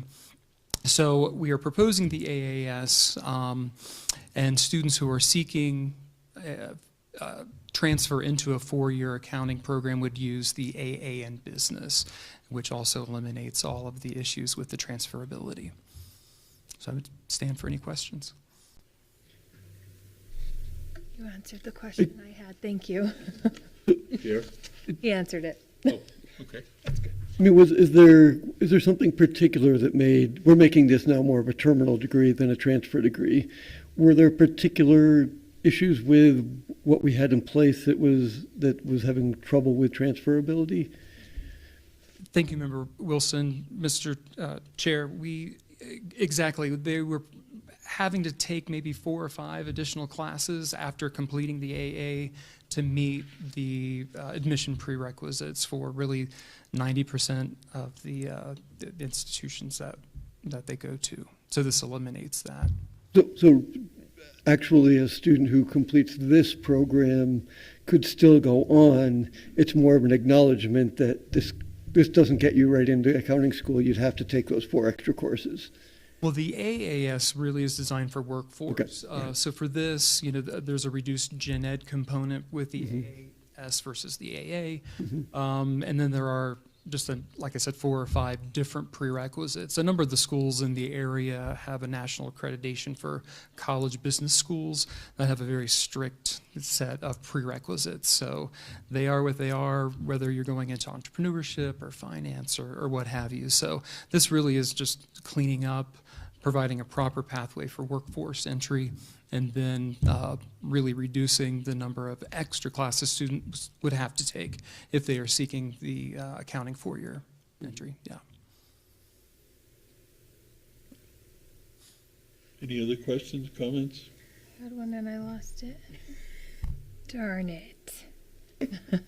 I know where to find you if if it comes back. Okay. Is this something we have to? Oh, it came back to me. It came back. Yes. For the AAS, do you all have employer partners who are recruiting or who are interested in recruiting students who complete the AAS in accounting? Correct. And actually, when we looked at the percentage of completers with the AA, about 40% would transfer and 60% would go into the workforce. So really that's why this makes sense. We do have strong relationships. Our faculty, we have internship built into the current AA, and that of course is carried over into the AAS. So yes, we do. There's a good demand. We also did a labor market needs assessment just to make sure that this made sense, and there is demand locally for that at a good paying wage. Do you have names of specific employers who are saying? Not off the top of my head, I'm sorry. Yeah. And I think, I'd be happy to, yeah, to provide that. That'd be great, because I think one way to really incentivize students for some of these degrees is to be able to say, here is an employer that I will refer you to who has said they will hire you with this AAS degree. I think oftentimes we say the AAS is for workforce, and then we don't have anything to back it up. And so if you have those employers, I think that's one way to start telling that story and funneling students through. So, yeah, this is exciting. And I love that you've moved away from having 2 AAs that were very confusing for students. And it was more of, okay, well, let me just take the 2 or 3 extra classes that it was, only to find that it didn't really advantage them when they went for a job. So Thank you. Well, I will mention too, there aren't large firms, accounting firms, sometimes it's, hey, we need a bookkeeper, we need an accountant that's part of maybe a plumbing company or various types. So we do get a lot of that as well. Great. But happy to provide you with some names. Thank you. Mm-hmm. Any other questions, comments? If not, thank you very much. Do we have to? Yes, we do need. Okay. I have a motion to approve this accounting degree.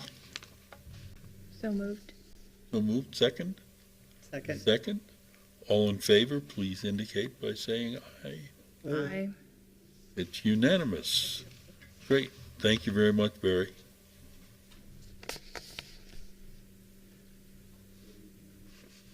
Now, some information items, and we're moving things around, so we will have Ms. White first to tell us about the congressionally directed spending.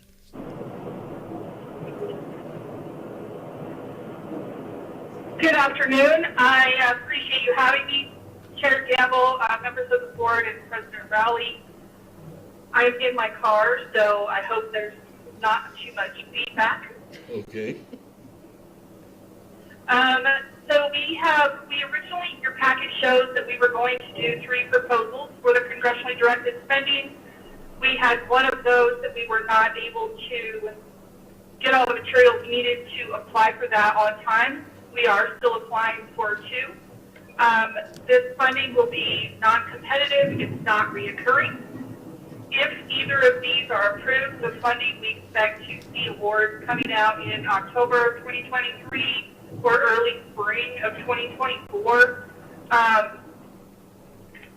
The 2 that we are going to go after, we have one that is for SFCC trade that I did work with Barry Hubbard and some of his team to get that applied for. They're looking at putting in a training lab of sorts in their energy industry. And then we've also put in a environmental health and safety laboratory. That's the one that another one that we've applied for. We won't know anything for a while, obviously, until October. These were kind of last minute. We didn't have a lot of notice that we were going to be able to put in for these. So we very quickly gathered all the materials that we needed and got everything submitted. We hoped to the proposal that we were not able to gather everything for. We were just missing one letter of commitment that kind of fell off right at the end of the road, the last date for submission.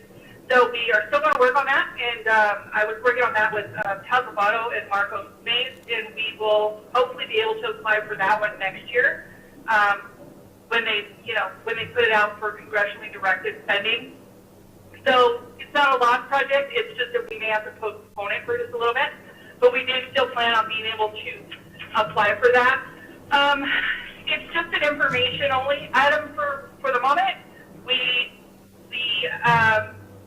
The funding that we put in for the energy, I apologize. I'm thinking and driving at the same time here. The first pod that we applied for, the Engineering Innovation Center Energy Industry Technician Education Program, this one is a total of $930,000 that we have requested. This would be used for professional development, for instructors, integration of credit courses with industry focus for micro-credentials, as well as some expanded industry internship programs to be integrated with our high school dual credit engineering pathway. So this would be a great thing if we can get it off the ground and get it really going. It would be very exciting for our students. The other one is the Environmental Health and Safety Laboratory. That one we are requesting $750,000. This would be used to upgrade and modernize our existing college infrastructure and to purchase equipment to establish an environmental health and safety lab. The lab would be used to educate, train, and provide a pathway to sustainable employment in the high-wage jobs in our community. So I stand for questions if you have any. I don't have access right this minute to my computer, so if it's hard numbers, I would respectfully ask that I be allowed to get back to you if that's needed. But I will answer questions to the best of my ability now. Okay, thank you very much. Comments, questions? Yeah, we're glad that you're driving safely. But I am. Seatbelt on. Shades on. Otherwise, I would not have my glasses or prescription. I apologize for wearing shades while I'm presenting to you. But I needed to be able to see. So. Any comments or questions? It's great to hear about all that activity. Yeah, it's good to hear that we're getting some money from our federal government to do things. We're sure trying. The grants office has been busy. Right. Okay. There appear to be no questions. Thank you again. Thank you very much. Have a good trip wherever you're going. Thank you very much. I appreciate it. Have a good day. Bye-bye.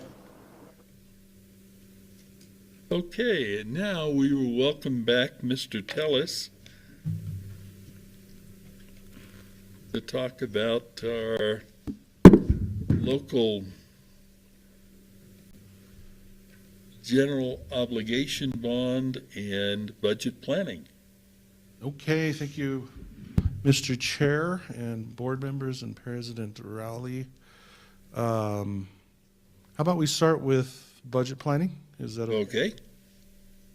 All right. Hopefully you have in your packets, in the agenda item, I kind of wrote down some of my thoughts on our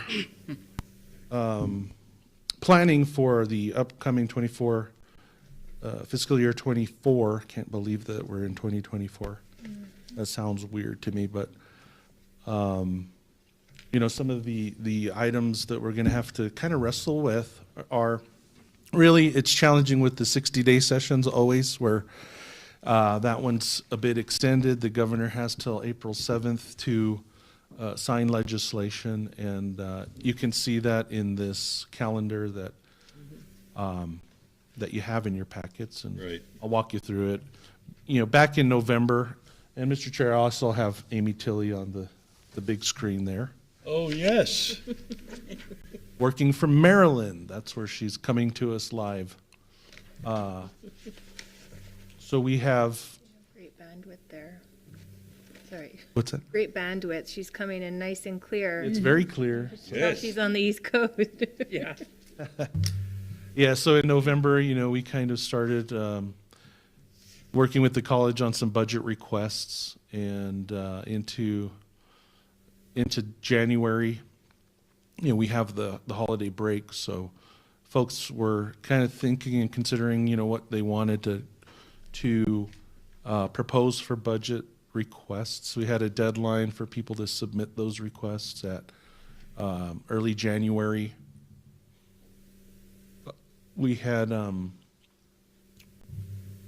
at the end of January, we had those requests kind of submitted through the department heads. So that's where we've been. And then February, March, we're kind of quiet, but we need to really talk about April. That's where we do most of our work, obviously. And the real big date is April 7th, when the governor has to veto bills and pocket, otherwise bills become pocketed, vetoed. And so the 7th will be a big day for us. We have some pretty considerable legislation that passed that we'll have to figure out in terms of our budget. So what we'd like to propose to the governing board is in April, we do our scheduled budget session and training. We normally do that every year. If you'd like to have it on that day, we could potentially have it on,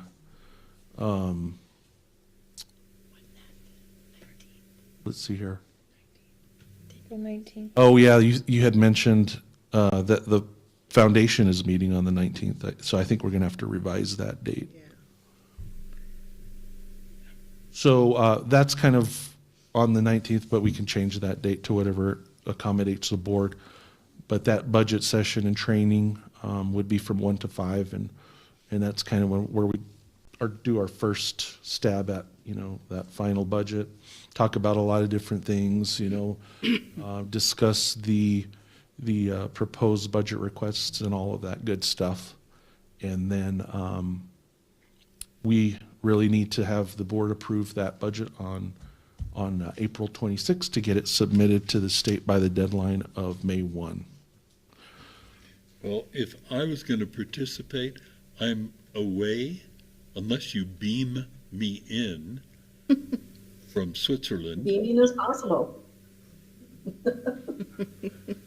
You might be late at night while we're in the daytime. I don't know how that works, but That's right. There's a little difference there. After the 21st would be great. But are you back by the 21st? I'm back on the 21st. So that's like the 24th or 25th then. Nick, you just need one meeting? Really, that budget session, we need one good day of working with the board prior to the governing board.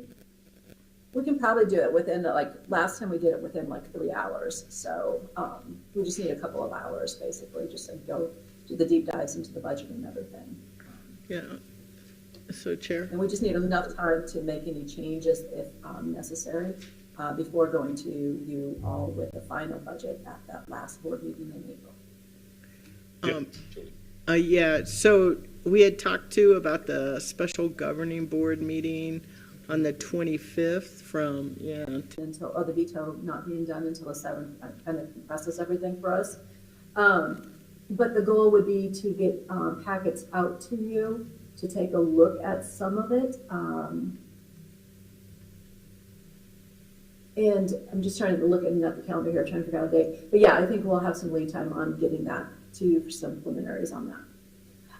But if we do the board meeting really close to the work session really close to the board meeting, then we would be limited on being able to get the packet out then, because there would be changes and possibly not enough turnaround time on that.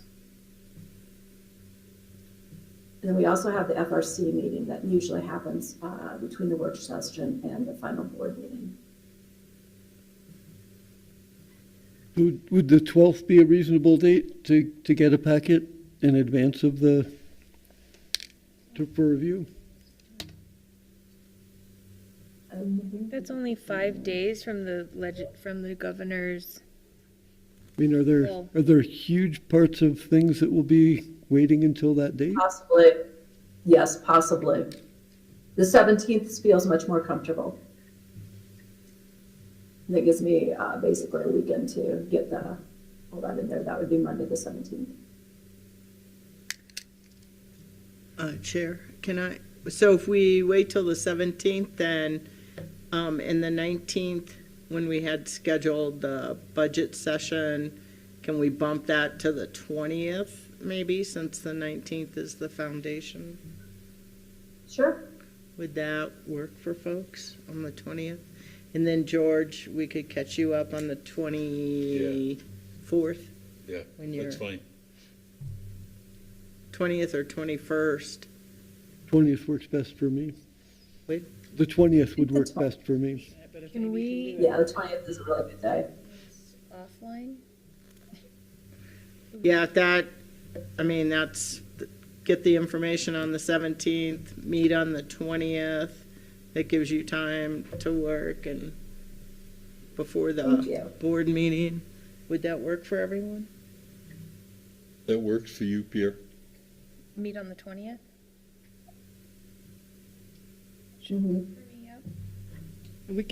Audrey can follow up and make sure that we have Right. this set. Yeah, it looks And like then we'll that's gonna work. finalize on the 26th. Sounds good. I think that sounds doable, completely doable, so Okay. plan on that. Okay, great.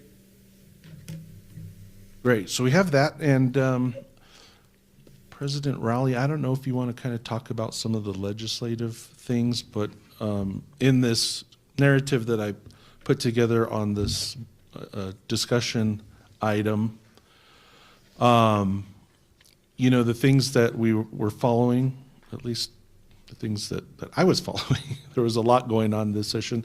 Right. But, the proposed 6% compensation increase, which Dr. Rowley mentioned earlier in this meeting. And just to remind the board that when the legislature approves those mandatory increases, about 40% goes to cover the actual cost of it. So the state covers 40%. Yeah. So we have to come up with The remaining, 60%. other. And it's a large dollar amount. I don't know did they, Mr. Chair and Dr. Rowley, did the legislature consider funding more? I think they are funding more, but I think it should be closer to 80%. But I wouldn't write that in ink yet. Yeah. And the other thing that we are likely to have the budget for is an insurance increase where the this hasn't been signed yet or anything, and we tried to get the bill amended actually on the floor, and we were not successful in doing that. The insurance increase is for NIMSIA colleges that are in the New Mexico, or institutions that are in the New Mexico public schools insurance pool. It was directed at public schools, and so it was supposed to be an appropriation to cover the increase in funding, increase in insurance premiums for public schools. They included the 6 higher education institutions that are NIMSIA colleges, but without the funding. So they're requiring us to pay a much higher percentage of employees' insurance premiums, but we don't get the funding to do that. And so right now, what I've seen as the estimate is like $250,000 of an unexpected cost that we'll have to figure out how to budget for this next year. Now, we've talked about, we're working on trying to get a memorandum of agreement with PED, because apparently there's some funding, unspent funding in a PED line item. There's some dispute about that too, so we'll see. But there's a very good chance that we could end up having to pay that. Yeah, and Mr. Chair, that's a really great thing for our employees. Yeah, it's a great Anytime we tinker with medical premiums, as we all know, the cost is really, really high. And NIMSIA, I think they analyzed like what our employees have from our institution, and they came up with that $250,000 number. But I think that, I'm not exactly sure how they came to that number, but if they were only looking at the current employees, that's one thing. But if you, open enrollment happens in October and will happen in October of 2024. And when open enrollment happens, a lot of employees may come from their other employer onto our plan because it's so much better. Right. And I think we will see that. I don't know how to make a projection on that, but I think that the $250,000 number could be quite lower than what the actual occurs in the upcoming year. So, so that's one major thing. And then we had the ERB increase, so the Educational Retirement Board and retirement for our employees will go up, but there is funding that comes along with that one. So that's more manageable, and so those are kind of the higher, the things that come to the top of the pile in terms of planning our budget for next year. We also have, Amy has some really high level numbers, if you'd like to have us walk through those with you to give you a kind of sense of where we are with, really last year, FY22, and then this current year sets the stage for everything in FY24, right? And since we have our audit completed and finalized from FY22, and we're about to meet with you all to discuss a budget adjustment number 1 for this current fiscal year, all of those decisions will impact, because everything rolls from year to year into the FY2024 situation. So Amy, do you want to pull that up? If you'd like to, I don't know if we have time. Sure. I think it'll kind of set the stage for you and help you get an idea and feel for what we'll be looking at later on in April.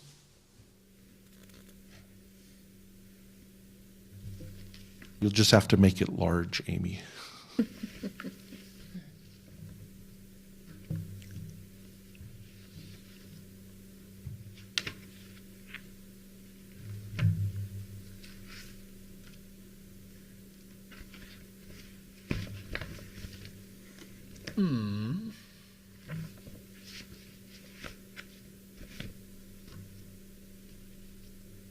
Can you guys see? Yeah, but we see a few of the cells that are, yeah. And is that size okay? Or do you guys want to go bigger? Well, it's sort of okay. Bigger? There you That's as go. big as I can go. That's good. Okay. That's good. Okay, so just to basically, we wanted to just refresh you guys on the current budget and to see how it ties out with the closing of fiscal year '22. And to remind everybody, when we did develop the budget for fiscal year '23, you guys may recall, we developed it with a deficit, and that was going to be offset with cash reserves. And we were using the next 5 years also were developed with anticipated to have deficits and using cash reserves to carry us through. Because we did end up with some cash reserves during the COVID timeframe. And so we've been using those to offset some of the increases that we've done because the revenues have been lower than the expenditures have. So we've got our setup here. As you can see, we've got a few extra previous years on here. As you guys are seeing, and here's fiscal year '22 and here's fiscal year '23's budget. As far as any revisions go, so far those are not in place. For the most part, there is just one that is in place right now, and that is for local appropriations. That, as Nick mentioned earlier, that appears to be coming in higher than we had budgeted for, so that's good news on that one so far. But as I'm walking through this, the first section here is revenues, and then we go through our expenditures. And you can see in closing out fiscal year '22, we did have an increase in revenues from what we had originally budgeted of $600,000. And then we also had less expenditures, as we had anticipated, of about $3.7 million. So that did leave us with a positive net between our revenues and our expenses on just the operating dollars. And then the next part that comes into play is dealing with transfers. This is how the transfers all ended up.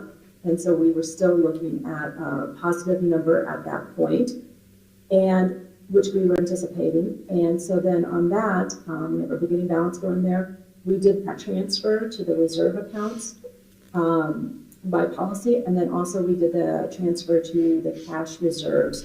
So then that brought us down to $5.2 million now with actuals. In the budget, we had planned on being down to $1 million, so we do have excess cash, as we did anticipate would happen. As you will recall, when we do the budget, we're always conservative on revenues and generous on expenditures, just to make sure that we stay within everything. And so we did have a fund balance that has cash reserves or excess cash on there for the fund balance. So Amy, on that point, out of that 5.2 million, $5,209,774, the state requires us to keep 3% of that number in the ING fund. So the real number in terms of after that 3% is, go ahead, I'll turn it back over to you because I know you're. So then so what we can do at that, what is excess cash is 4.2 million. When we developed the budget for fiscal year '23, it was developed with a deficit, and we thought we were going to have to use cash reserves to balance that out, and the cash reserve amount at that time was $500,000. Now we're not needing that to balance it out, so we're bringing in $4.7 million that will transfer to cash reserves, and that'll bring that up to approximately, these are all really high level, rough numbers. There may be changes by the time we get to the next meeting, but right now, without making any changes to the budget at all, for the most part, other than the monies for local appropriation, we look like we're going to have cash reserves of $12.3 million at this point, which sounds really exciting, but don't get excited because we have designed the budget with a deficit in it. So let me just give you a quick little view of the snapshot going forward.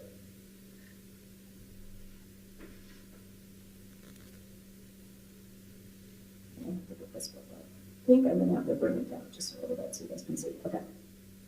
So this is developing fiscal year '24 budget. And once again, I'm holding everything's basically steady except for some really, really rough estimates right now on compensation increases, fringe increases, which you can't tell the labels because they're way over here. Let me try to do this real quickly. I didn't expect it to be so large.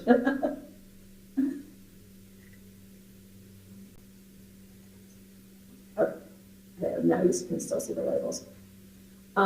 So then we go through all of this. We've got our revenues, we've got our expenditures, and then we start seeing basically the net once the transfers are happening. We've got a loss for the next few years.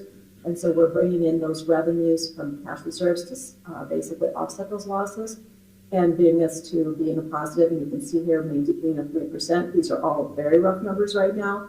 But then that also means that we'll just be basically down to that 2.4 is kind of what we're looking at being left in cash reserves. So that's just to give you kind of a refresher of the budget, because we did have an unusual one where we are looking at operating under a deficit, but just trying to, and looking at how fiscal year 22 closed out, which it was good, because it actually helped, because we actually ran it out over here previously. So this is good. We're able to carry us through with our original plan and all the increases that we've done recently. So that's kind of the very high level overview of that. Thanks, Amy, and Mr. Chair and board members. The main thing to remember is that we have that deficit planned, up through 2029, which we completely were expecting. And that deficit is based upon very, very conservative numbers in terms of projected revenue. We've held very small increases over that time period for tuition and fee revenue increases. We've held them pretty flat. State appropriations would remain pretty flat. So that's kind of the worst case scenario. And then obviously we always have tuition and fees that we can, look to enhance the budget when needed. The good news is that FY22 came in a bit higher than what we had anticipated. And important thing to remember on that large number you saw, basically the $4.7 million number, I think, that's one-time money. So you can't count on that recurring every year. But we can use it strategically and really focused on making that balance last to help us out through the future years. So that's the good thing about making a multi-year budget plan and putting that into place. So, okay. Questions, comments?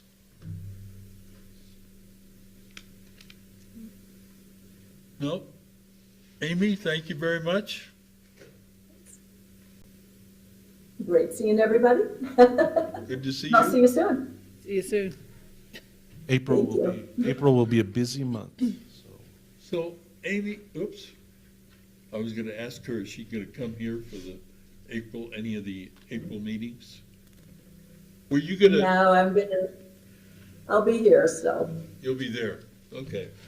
But I will come back at some point in the near future. Okay. We'll look forward to it. Yeah, thank you.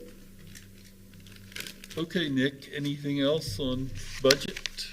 No, unless there's any questions. I know there's a lot of questions, but hopefully this gives you a good feel for where we're going. Questions, comments?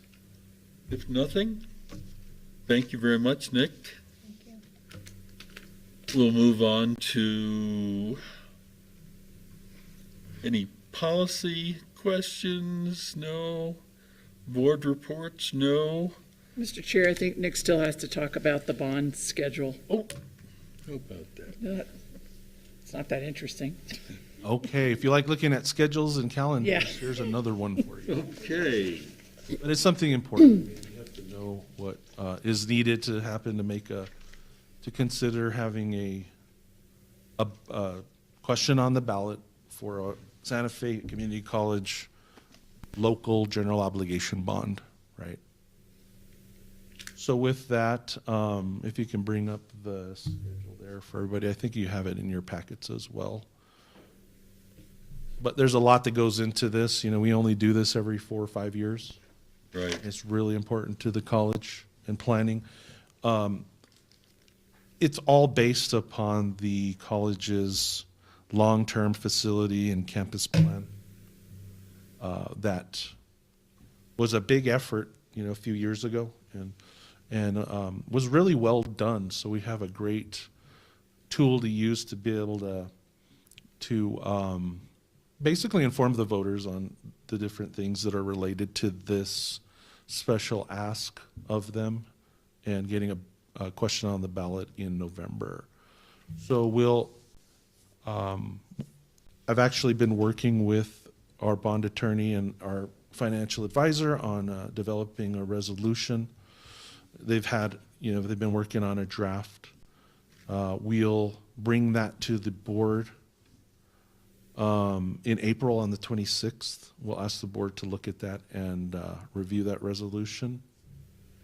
And we have to submit to HED and their capital outlay committee. The committee only meets, every so often, once a month, usually. And that would have to happen on May 15th. And that would be the submittal, and then actually the hearing would be scheduled for that June 14th day.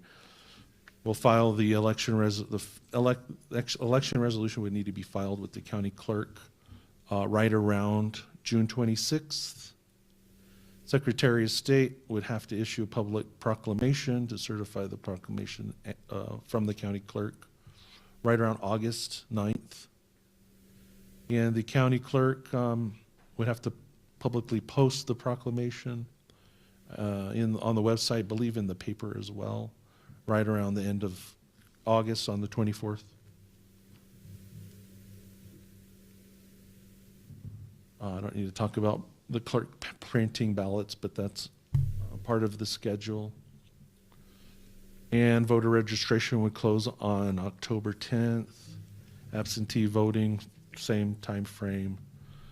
We publish the bond election results, or not we, but the county would, right around that, right after the election, the general election, mid-November. So that is it. In terms of what we've been working on, we have a committee at the college. It's called the Local Bond Advisory Committee to the president. And we meet monthly to review things, and the makeup is faculty members, staff, and we have about finance people. We have about, I'd say, 10 people on that committee that they were really, really involved with the long-term facility master plan in that whole effort. And we meet regularly to discuss our capital projects and, monitor them and keep up to speed with it. And so we're going to meet next week and talk with them about, the master plan and the things that were identified as campus needs. Some of those being, I have the list here. The master plan is a very large document, obviously. So let me see if I can pull it up here.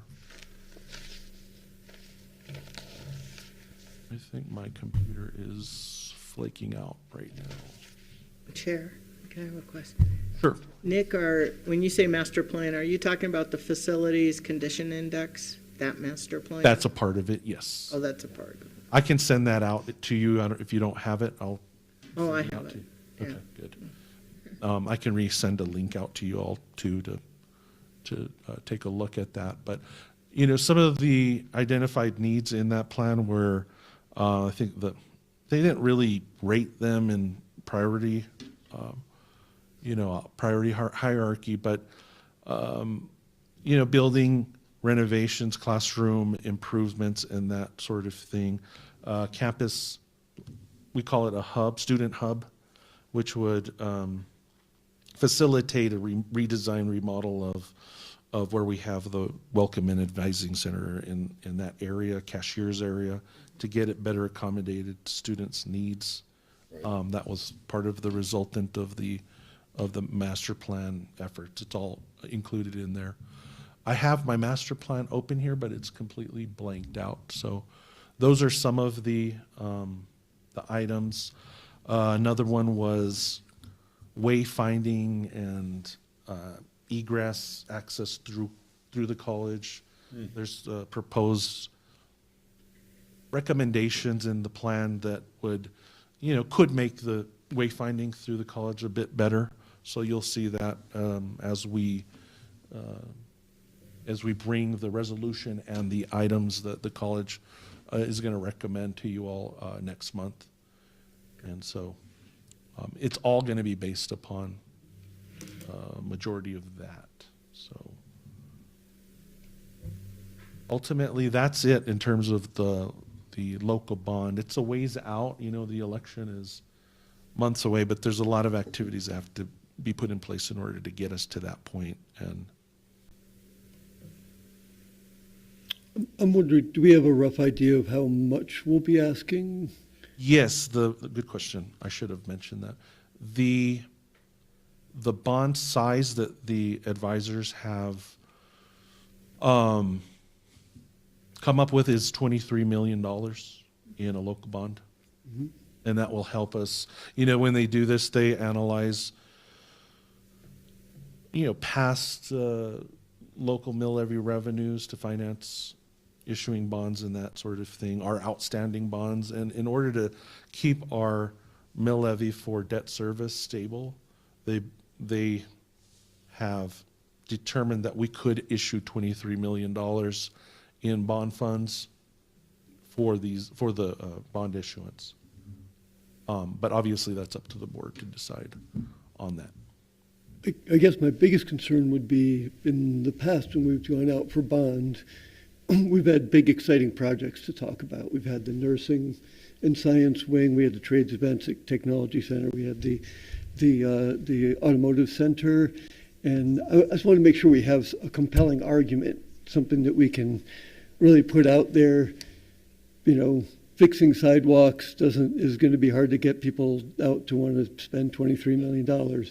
So I'm just thinking, I think we need to think about what is the sales pitch as we're going in. If we're going to ask for something, what is the sales pitch? What are we asking for and why? Our community's been very generous with us, putting a lot of money into, now more than half of our appropriations annually. So they're already supporting us a great deal. I just want to make sure if we're asking them, we have a very compelling argument for what we're asking for. Absolutely, Mr. Chair and board members. We've already started talking with a consultant entity that can help us out. They helped us out when we did this 4 or 5 years ago. And they do help us put that compelling thing together.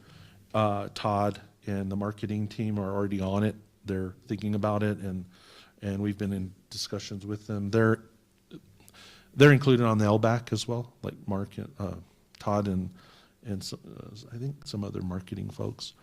But yeah, they're engaged with it, and they're really good at it. So last time around when we did this, they did a really, really good job, and so we should have something very compelling. And the voters like to hear about our past projects and the success, and we've had a really, really great, successful outcome from the Automotive and Tech Center, among others. So those things help. They really, really do help. Is there any chance we could get copies of the minutes from the local bond advisory committee to review before next month? I looked on the website and I couldn't find the minutes anywhere. Do we capture the minutes? We do. Trish does that? Trish has them, yes. Okay. I thought that they were posted, but I'll find out where they are. Okay. Remember Wilson to let you know. But yeah, they are. We certainly have minutes. Yeah, well, Zuby raised a good point about sort of educating the board members with the appropriate arguments in case for these bond issues, because indeed hopefully we are out in the community and people say, hey, why are you asking for $23 million? And we can say, yeah, well, we're doing this and that. And Yes. So- Then we did last time around. We had some of those, like just one pagers of good yeah, information. that'd be great. Yes, we had that. Yes, Mr. Chair, that is a good part of the work that our consultant that we use. We are using the same marketing consultant that the state has used for the GOB bond projects for the last a long time. And so she is extremely skilled, knows the market very well. And part of her work would be to provide education to the board, because you're right, that is a really critical part of getting this passed, is having the Right. board be able to talk to the community and know the answers to those questions. Right, great, good.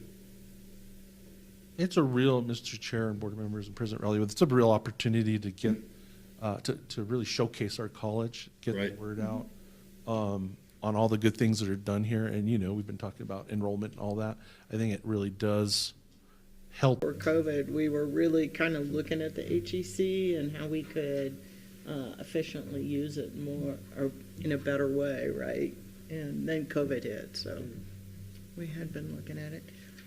Chair, just one Yes. thing, knowing that I'm standing between the door and everybody, I just wanted to say I went to the ACCT conference, the Association of Community College Trustees, and just to make this very brief, there was 18 different states represented, and it was incredibly valuable to see what other community colleges are doing, what their challenges are, how they're approaching them, and the networking, the network that I made just being there for a few days, and the people I can reach out to now. I would just encourage all of us to attend some conferences, because I'm going to follow up on that, some of the programs they have, some of the ways they're responding to some of their issues, and then bring back that That's great. kind of information. Okay, now I'm done. No. I just want to say one other thing, and that is, after hearing concerns about the bookstore, I decided to go before the meeting and walk around there, and talking about branding too. Look what I found, this beautiful I know we all 100% want one. wool Wow, SFCC scarf for $11. wow, wow. So they'll probably all be gone now tomorrow, but Okay, Looks good. yeah, looks great. Okay, so I will entertain a motion to adjourn. So moved. Second. All in favor? Aye. Thank you all very much. Thank Thank you. you very much for joining us.